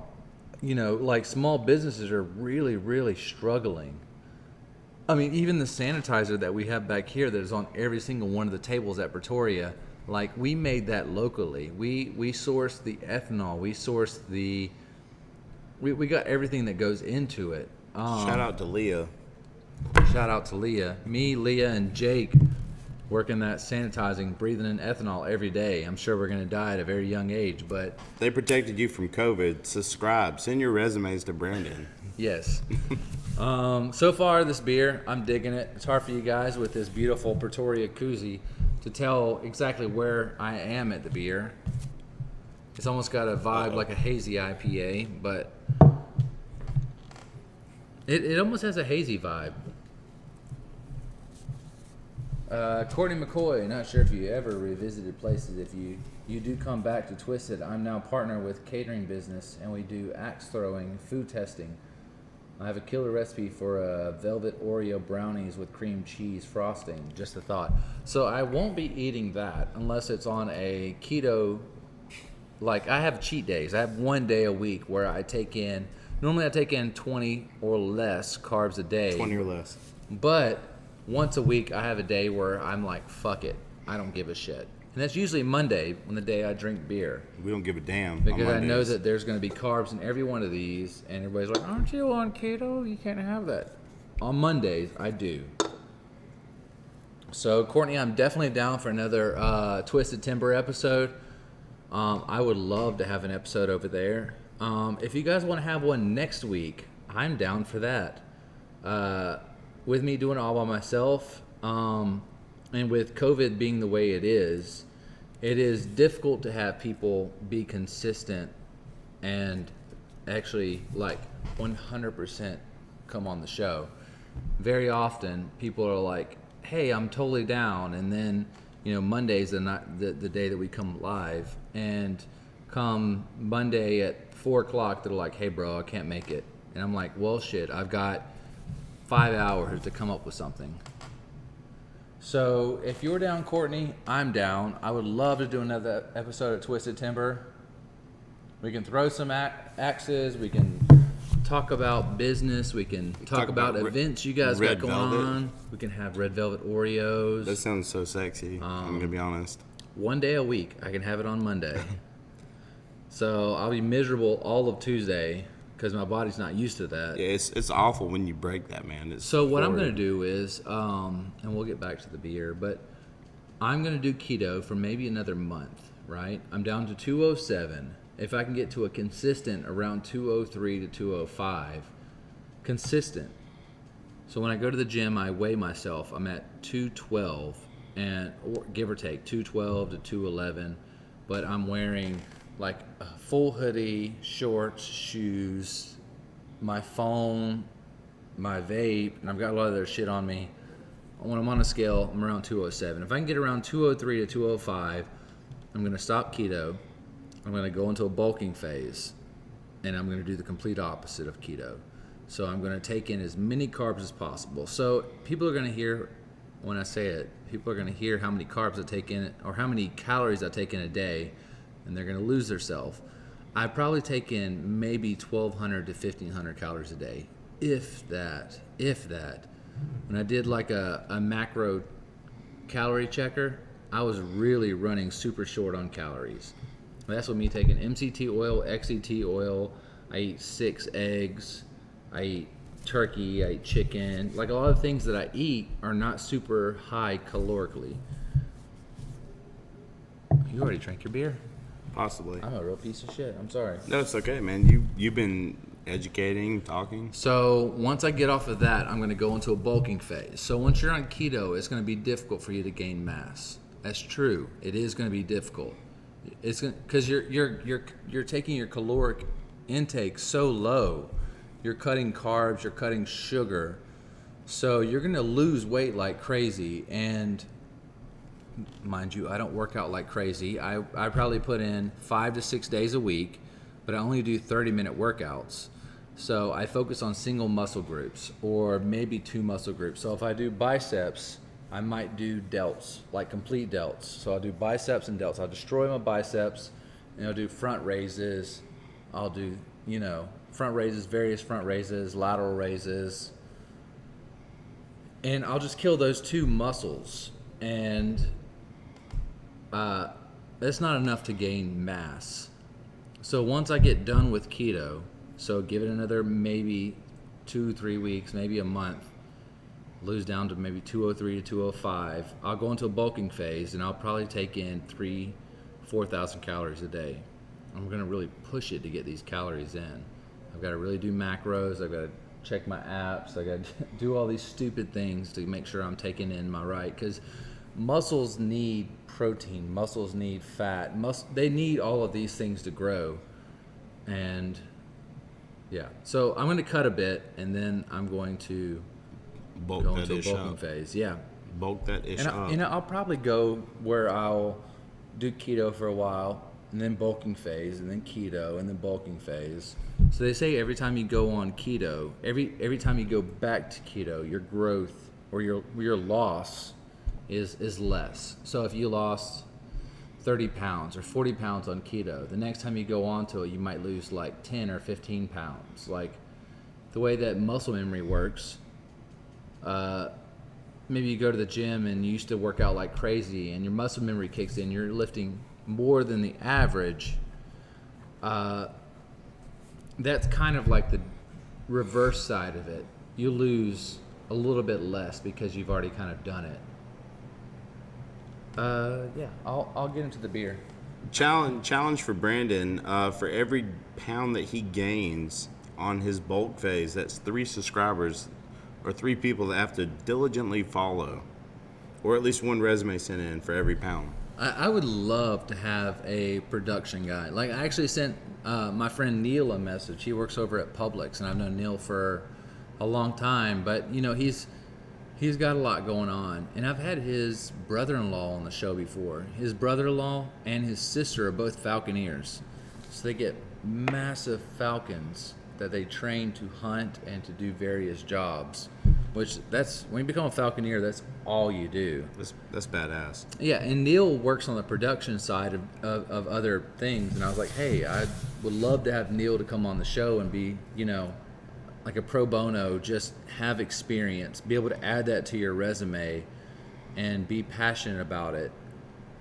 But he had so much stuff on his plate that it didn't really work out too well for him. Shout out to Billy Shores. Billy's that dude. Billy's that dude. He's a falconeer. Yeah, that's his brother-in-law. Billy Shores is his brother-in-law? Is Neil's brother-in-law. Seriously? Yeah. I had no idea.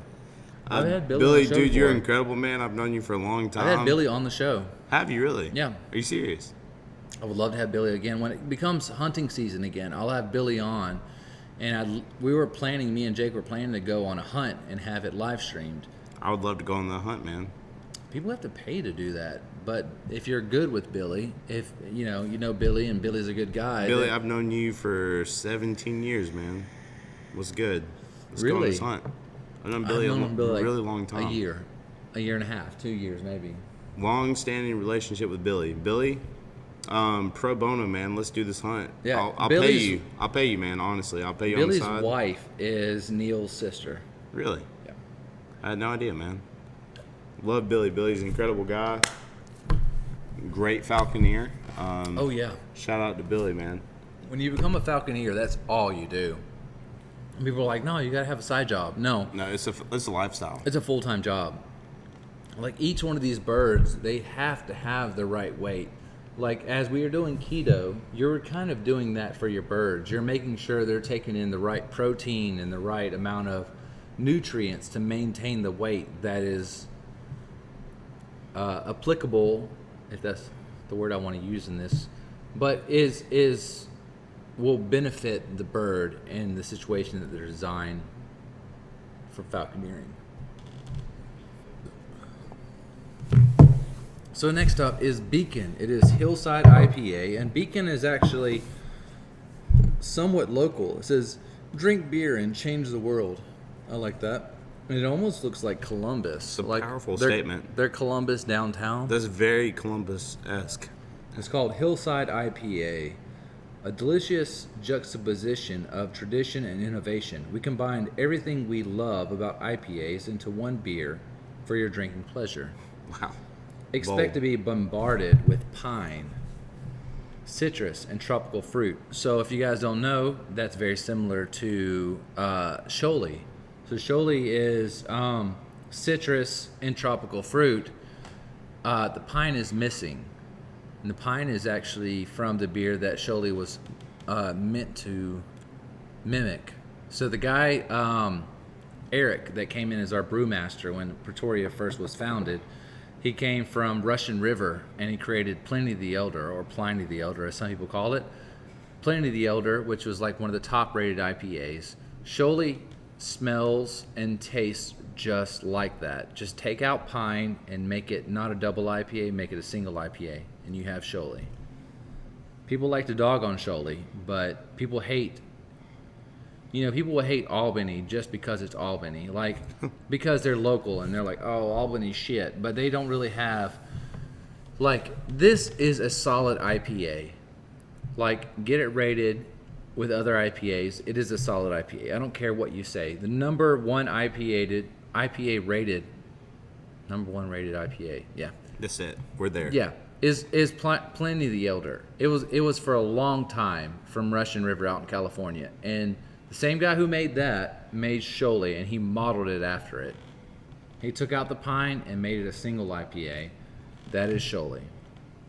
So getting back to it, it says all in one, $1 from every pint or 6-pack purchased from Beacon goes to support neighborhood revitalization efforts in partnership with Dash for LaGrange, Georgia. That's pretty dope. Yeah.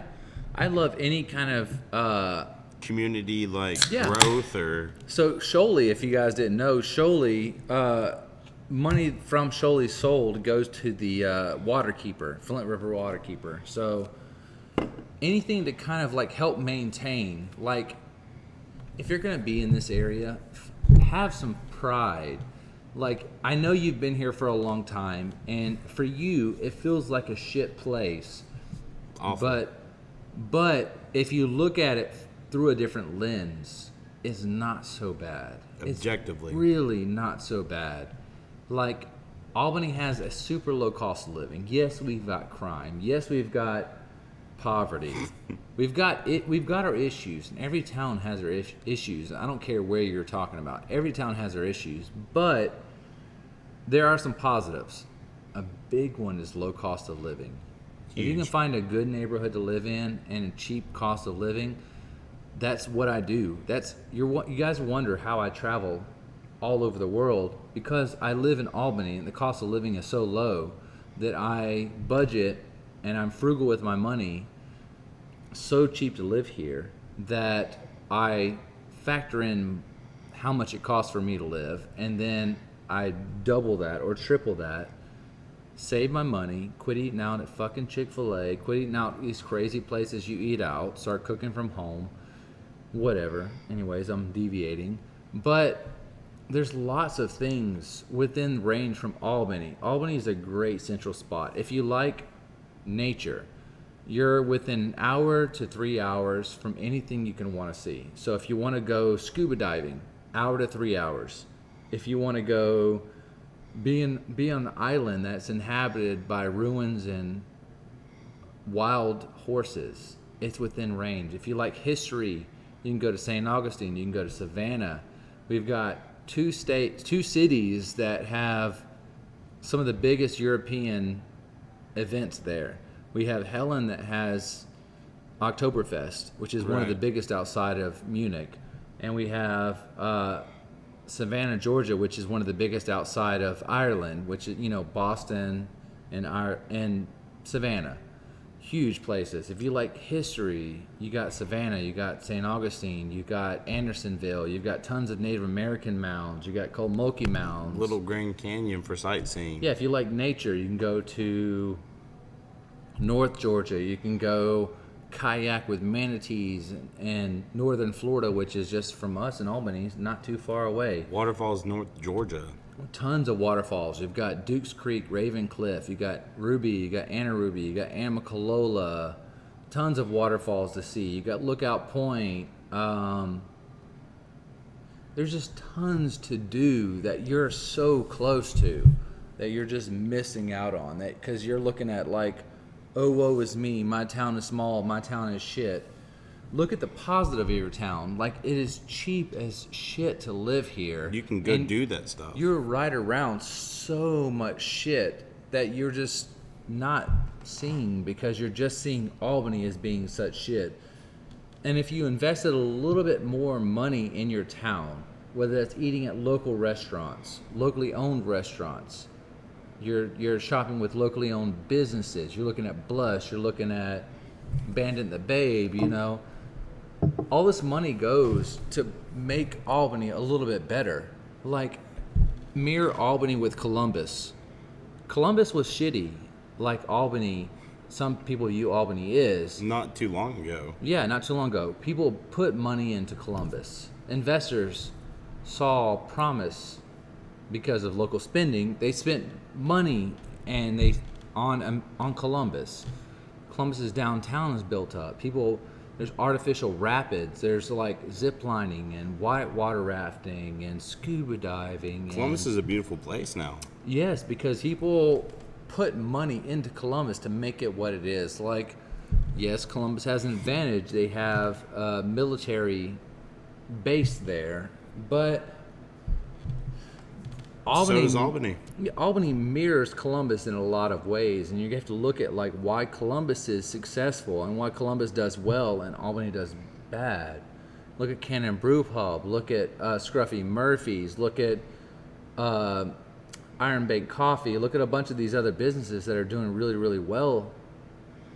And then, you know, I don't know, spend money in Albany. Like, help make Albany's not as bad as you think it is. It really isn't.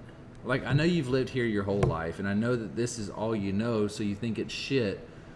But, like, if you venture outside of Albany, you realize that Albany's not bad. Like, as I ventured out and I traveled, you know, I don't have a lot of countries. I have 200 and something countries in the world. I'm probably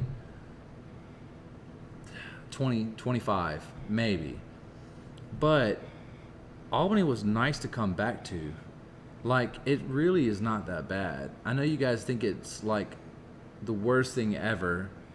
Albany's really not that bad. Keep your money local. Places like Pretoria, places like the Bread House, places like the Rib Shack, places like the Cool Place. Like, I know I've kind of got off on tangent. I've got away from beer. I'm sorry, guys.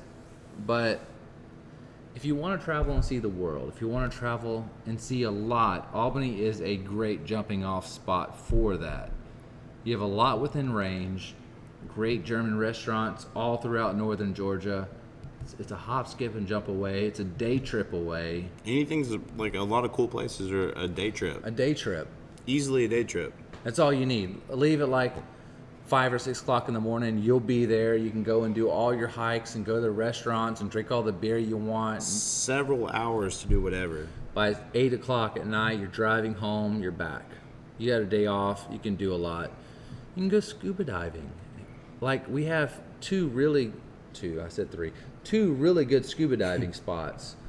Or two scuba diving places to go to. We have Adventure Dive Center. That's the one where I have my certification. You can get practice over at the Flint River Aquarium over here. When they feed the fish, you know, there's a lot to do, and people are kind of overlooking it.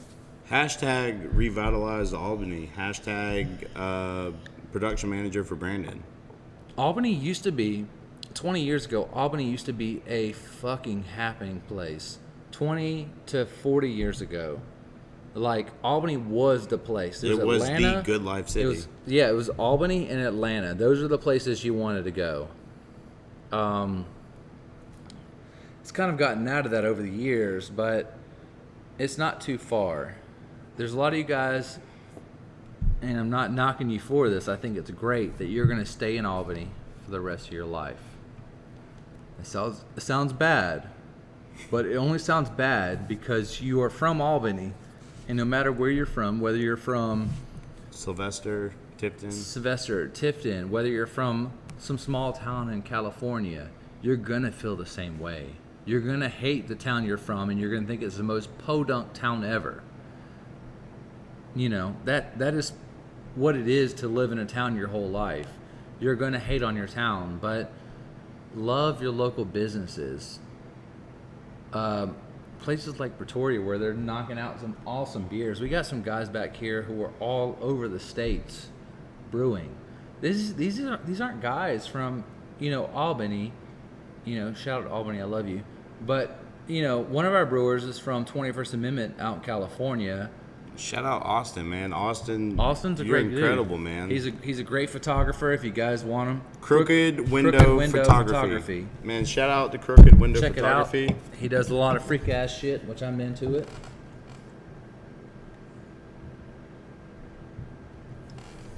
A little bit left for you. Right on. So this one's Beacon. Like I said, it's Hillside IPA. I don't have a lot of information other than it is expected to be bombarded with citrus and tropical fruit all in one glass. And $1 from every pint or from every 6-pack goes support the neighborhood. That smells really good. It's got a really good smell. Let you guys catch a gander of that. See it a little bit better. Beacon Hillside IPA, and that was actually given to us by Brent. And I think I gave him a shout out within the post. So Brent, thank you again. We've got a couple more Dankers in there for Brent, but it's me and Wyndham sharing it. So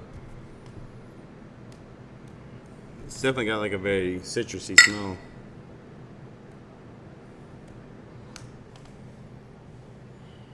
dude, I gotta take a leak. All right, well, I'll come back. Quick timeout for Brandon. You can talk to the camera, do whatever you want, man. Thanks for the. You got some local business. You want to talk about him? You want to talk about big events coming up? So definitely a cool place is located behind Nick's Window Tinting. Just talking about like local businesses. I've got my windows tinted there before. Nick's has been really awesome. They give a really good price, good customer service. Love them. Shout out to Brandon. Like, appreciate being on this on the show. I've been invited a few times. He's invited me several times, and just my schedule, his schedule never worked out. Love to be back on. Let Brandon know if you'd like for me to be back on. I would definitely enjoy it. But yeah, like brewers here at the brewery, Wyndham, Curtis, Austin, D, Colin. I don't want to shortchange anyone. They're all fantastic. Great group of guys. A lot of fantastic workers here at Pretoria. A lot of great coworkers. I sort of fly under the radar. I joke around and say I don't like to be noticed, but we have a fantastic team at the CBD Extraction Lab. Demetrius, Kathy, Chris Warren, Dustin, Rip, Liv, Cole. All y'all are just fantastic. Love all y'all. Great group. So, really give Pretoria a shout. Come see us sometime. I never visited Pretoria before I started working for them. Came and visited one time during the sanitizer days. Fell in love with the place. Beautiful place, beautiful coworkers, great atmosphere. I met Brandon through Mello, and we sort of had this kind of relationship outside of Pretoria, and it's developed into something cool. So, like I said, if you've enjoyed me on the show, just let Brandon know. I'd love to come back. Brandon's a fantastic guy. I got nothing but love for him. I've had a great time, man. I haven't tried the beer yet, though. This is the Beacon Hillside IPA. Like I said, every $1 from every pint and every $1 from every 6-pack goes to the local neighborhood to kind of help Revitalize, rebuild, restore. LaGrange, Georgia. All the rewords. I'm gonna be honest with you, I really like that beer. That's fantastic to me. I'm trying to get the hops from it. I mean, I know it said. I know I didn't really say the hops per se, but I'm trying to figure out what my favorite beers of the night were. I taste that, and I definitely taste like almost a pineapple. To me, it could be totally wrong. Don't know. I don't have the knowledge that all of our fantastic brewers have. Austin was actually Austin that came from 21st Amendment that made a lot of the great brews that we have here. He was actually a beer tester for a long time. Or not tester, he was a beer judge. So they have massive events where they have all these funky brews, and he would be the judge. He would taste it and let them know what he thought. So you said you saw the show Brews Brothers. Did Right. you watch all of it? Off and on. Like I wasn't super committed. It's so from a brewery side or working in the brewery, it really, really hits home. There's a lot of really funky shit on the show that is funny. So if you haven't watched the show, and I don't know if it's a Netflix or Hulu exclusive, it's one or the other. If you have both, you're good to go. But it's basically two brothers who, one comes from the West Coast brewing, and he's kind of an elitist.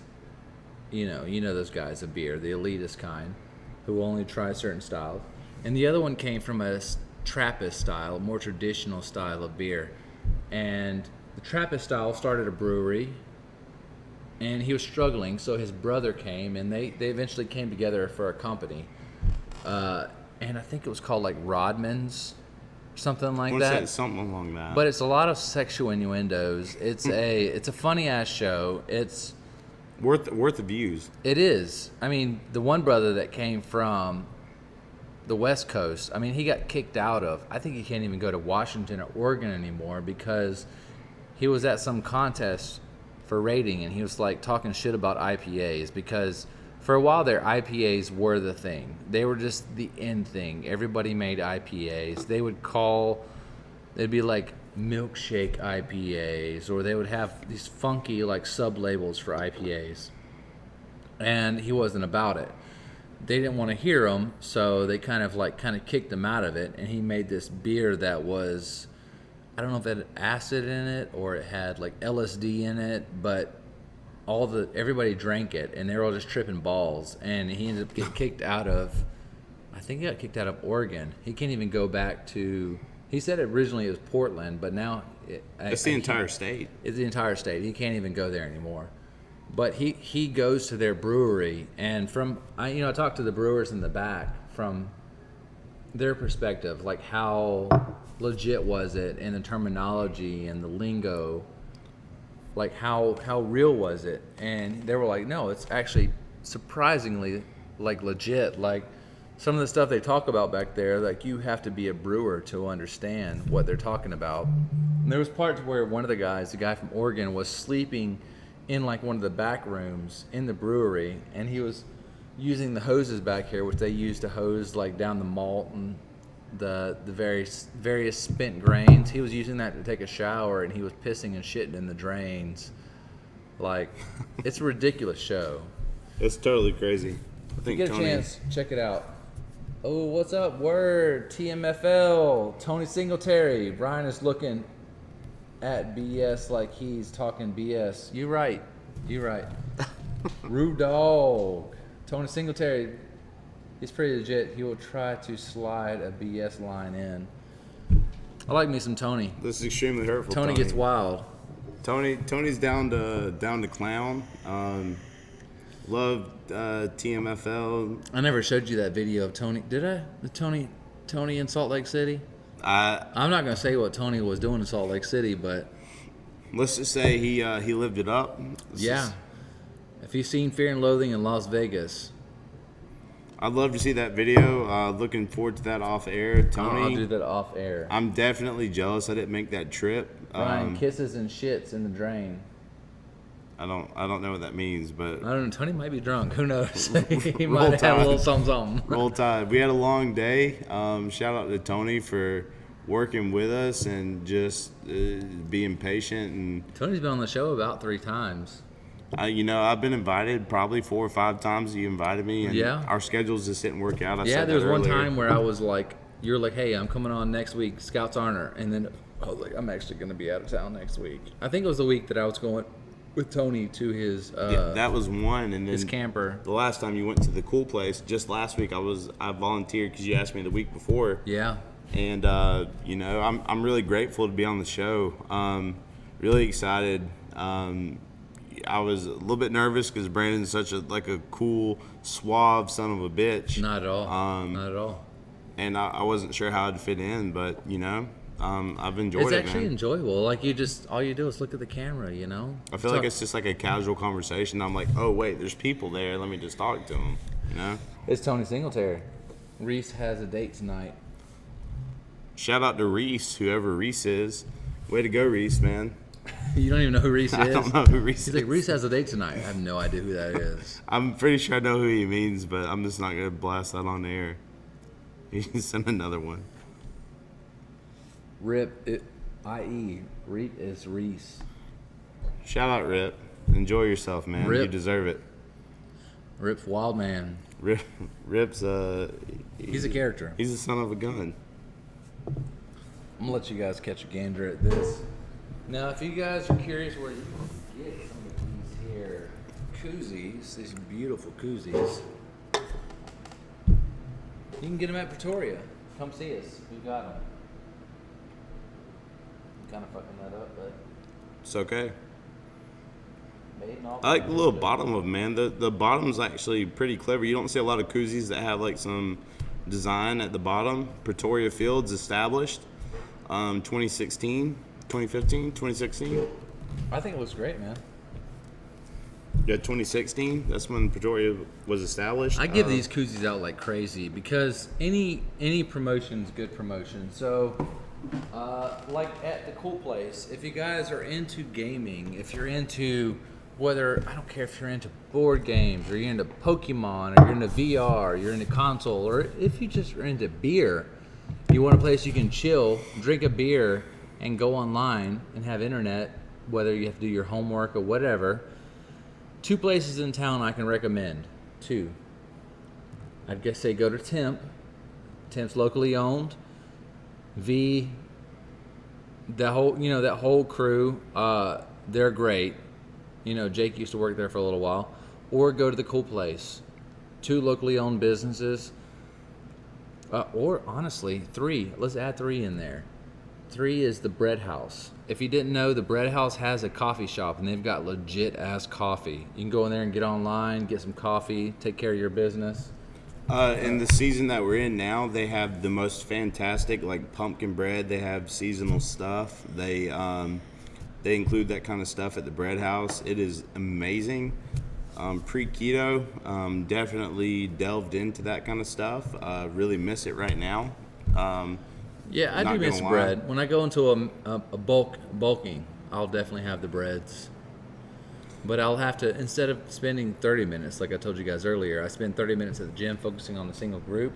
I will do HIIT training, so high intensity interval training, and I'll probably spend an hour to an hour and a half a day for 5 days a week, and which would be Monday, Tuesday, Wednesday, Thursday, Friday, and Sunday probably. So you go during decent times, I'll be there. Tony Singletary said, do you guys start late or is it my watch off? Y'all are talking at 12:20. Your watch was definitely Like off, it's 10:20. man. Love the Bread House. The Bread House is great. It's fantastic. I've eaten lunch Solid there burgers. twice. They're definitely like a lunch kind of. Yeah.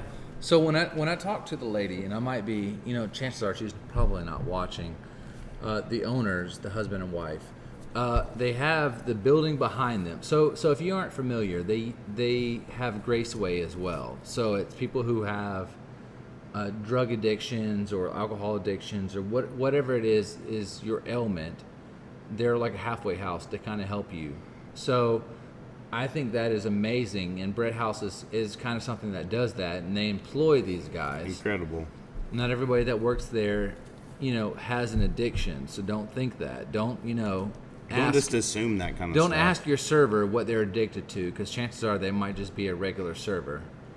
You might get slapped. You don't know. I've got friends that work there, and there people are like, "So what is your addiction? What are you addicted to?" And she's like, "Bitch, I just need money." These hands, like These hands. you're about to be addicted to these hands. Yeah, so they do that. They've got they've got all the buildings within the Jefferson kind of that little area, that little block. So they've got the back area, which used to be a government building, which last I talked to her, she wanted to turn that into like a boutique. So Right. multiple boutiques coming up and setting up shop. She wanted the grocery store across the street to be a Whole Foods kind of grocery store. Like, they have all kinds of cool things that they have in the mix. And I really love that they're kind of putting their money in Albany. They're kind of putting their money where their mouth is, I Right, guess. yeah. Tony says, Indian coffee store on 19th owned by Bridge and V is the best craft beer selection, even over liquor stores. No, you're right. That's the Temp. That's the Temp place and the, adjoined by Temp. Creekside Growler.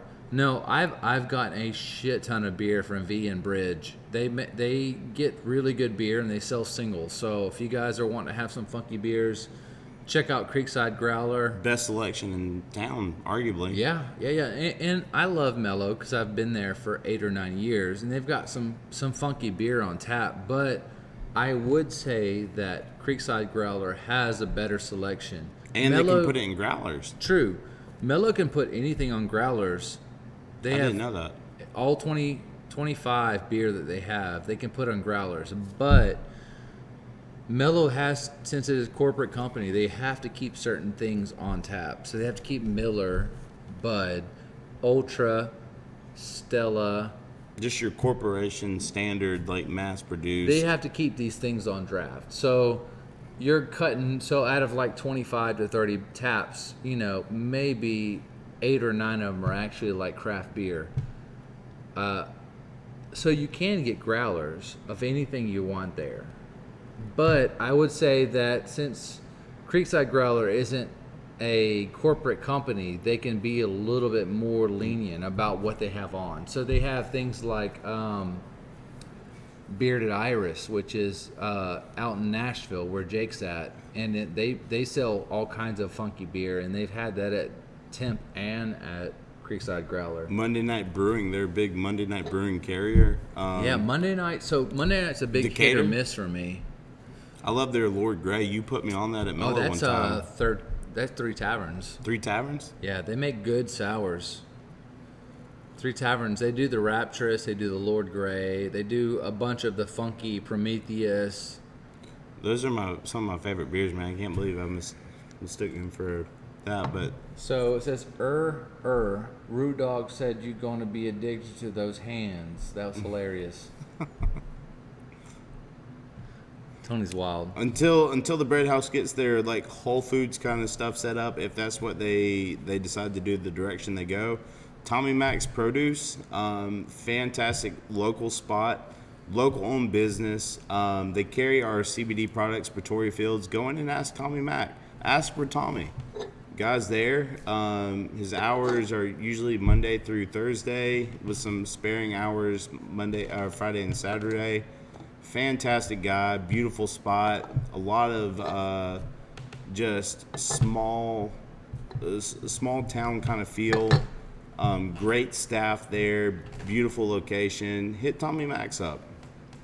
Let's do that. Some of that local kind of promotion. Keep the money local, guys. Like if you are going to be in this area for a while. I know some of you guys are like, I'm going to go to Atlanta, whatever. That's cool. Do what you do.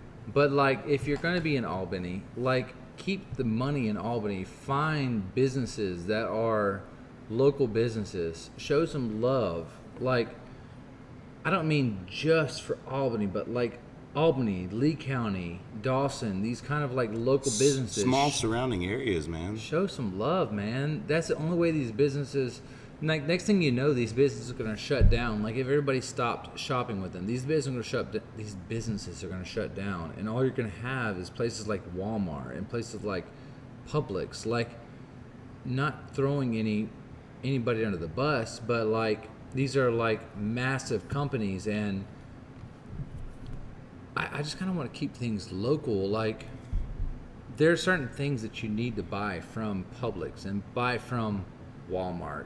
Like these cheese tortillas that we like, they're not going to be made locally. Right. There's not enough demand for it. But go to Walmart, go to Publix. for the things that you can get in town locally, get them in town. come to Pretoria, get a koozie. These things are fantastic. Like I said before, the logos are not on the bottom of like the 90% of the koozies I've seen. That's fantastic. Pretoria. It's super Made comfy. Albany. It actually massages your hand. I can't confirm or deny that, but I will say that your hand feels exquisite while holding a Pretoria koozie, and I can say that from personal I experience. think these are solid. I'm actually I might be a bit biased. I'm a Pretoria fanboy. So pretty much any pint glass, any shirt, anything they've ever put out, I have it. Yeah. Like, I would say I think they did a Strawberry Fields Forever small batch bottled. I didn't get that. And I didn't get the Fruit Factory. I did, but somehow lost the can. But other than that, I have everything else. Like, I'm a fanboy. Like, I want to buy local. I love these guys. Like, I love working here. I love what they do. I love the radio station. I love the music I put out and the music Kenny puts out. I want to keep the money here. I have a lot of loyalty. And I don't know if that'll change when I move to Nashville. I don't assume it will, but In the interim, give Brandon a listen Thursday nights, 10 to 12, 10:30 to 12. Wyndham Sunday evenings, Sunday afternoons. Kenny, give them a shout, man. They play great jams, fantastic tunes. I love Wyndham Station. Brandon, huge Etta James fan here. yeah. I want to in the future make a BYOR, I guess is what you would call it, is where you bring your own records. So if you have something at the house, or maybe your grandma gave you, she's a big Sam Cooke fan, whatever, I will have extreme protection on this record, and I will play it on the air, and I will give you a shout out, and then you can come and pick it up. Or if you have a couple copies of Elvis's, Jailhouse Rock or whatever, you have something, you want to donate it. I want to do like a thing to just connect a little bit more to the community.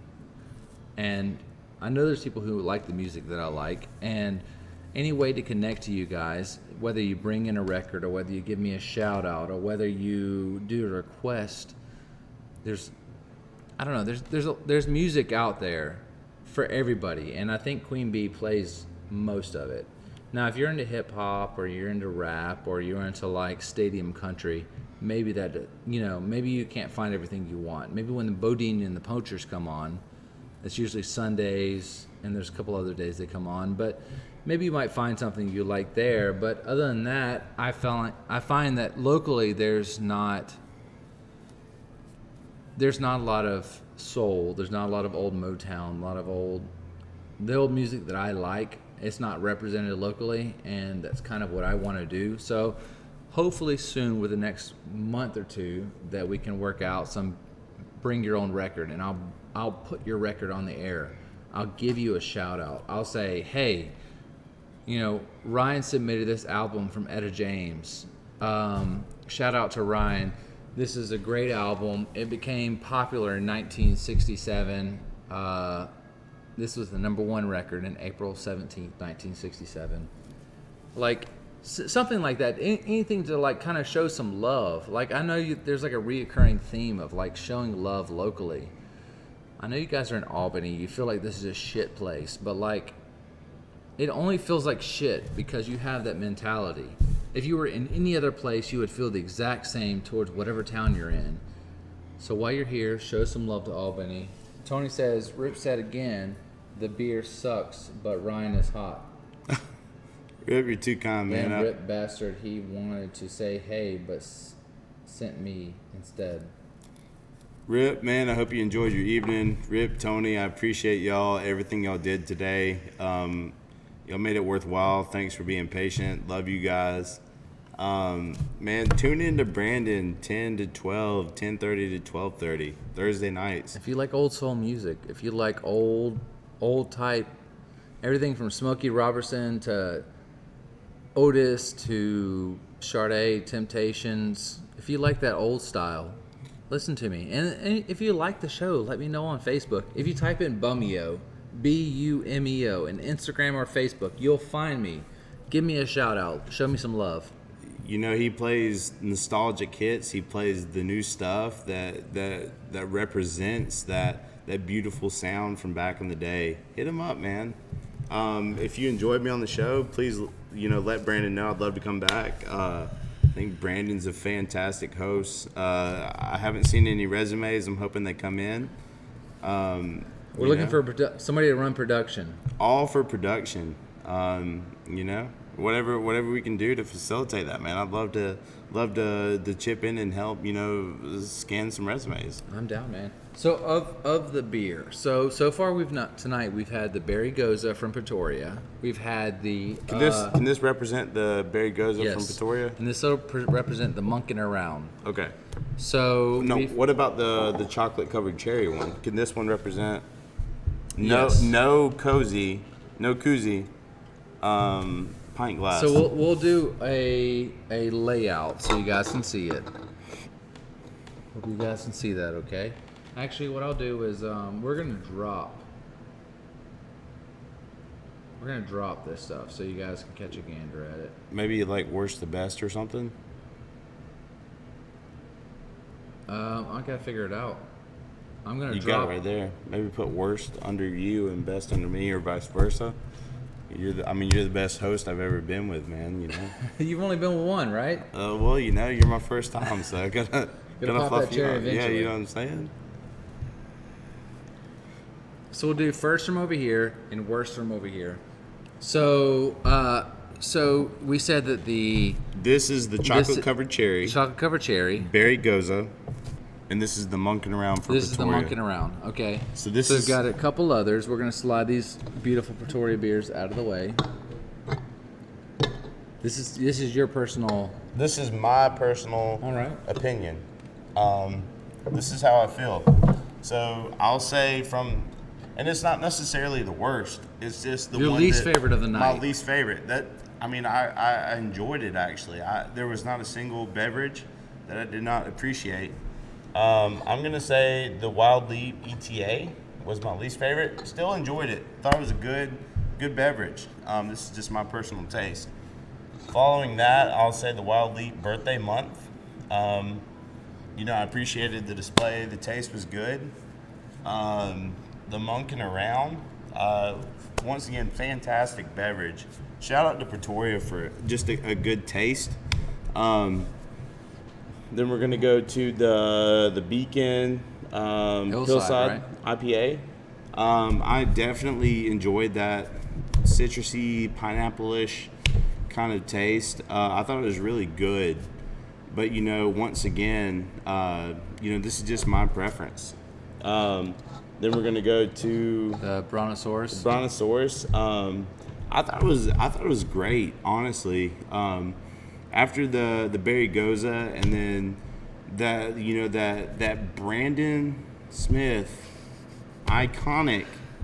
We went to the Walker Station Berry Goza. Shout out to Brandon for necessarily, he's the voice of it, man. Anyone could have tried it beforehand, but Brandon made that exclusive. So, we tried that one first. I thought it was great. And then I delved into the other stuff, and I was like, man, this is just top notch. The Berry Goza from IZA, Pretoria Fields, not the IZA. Berry Goza was fantastic. Thought it was incredible.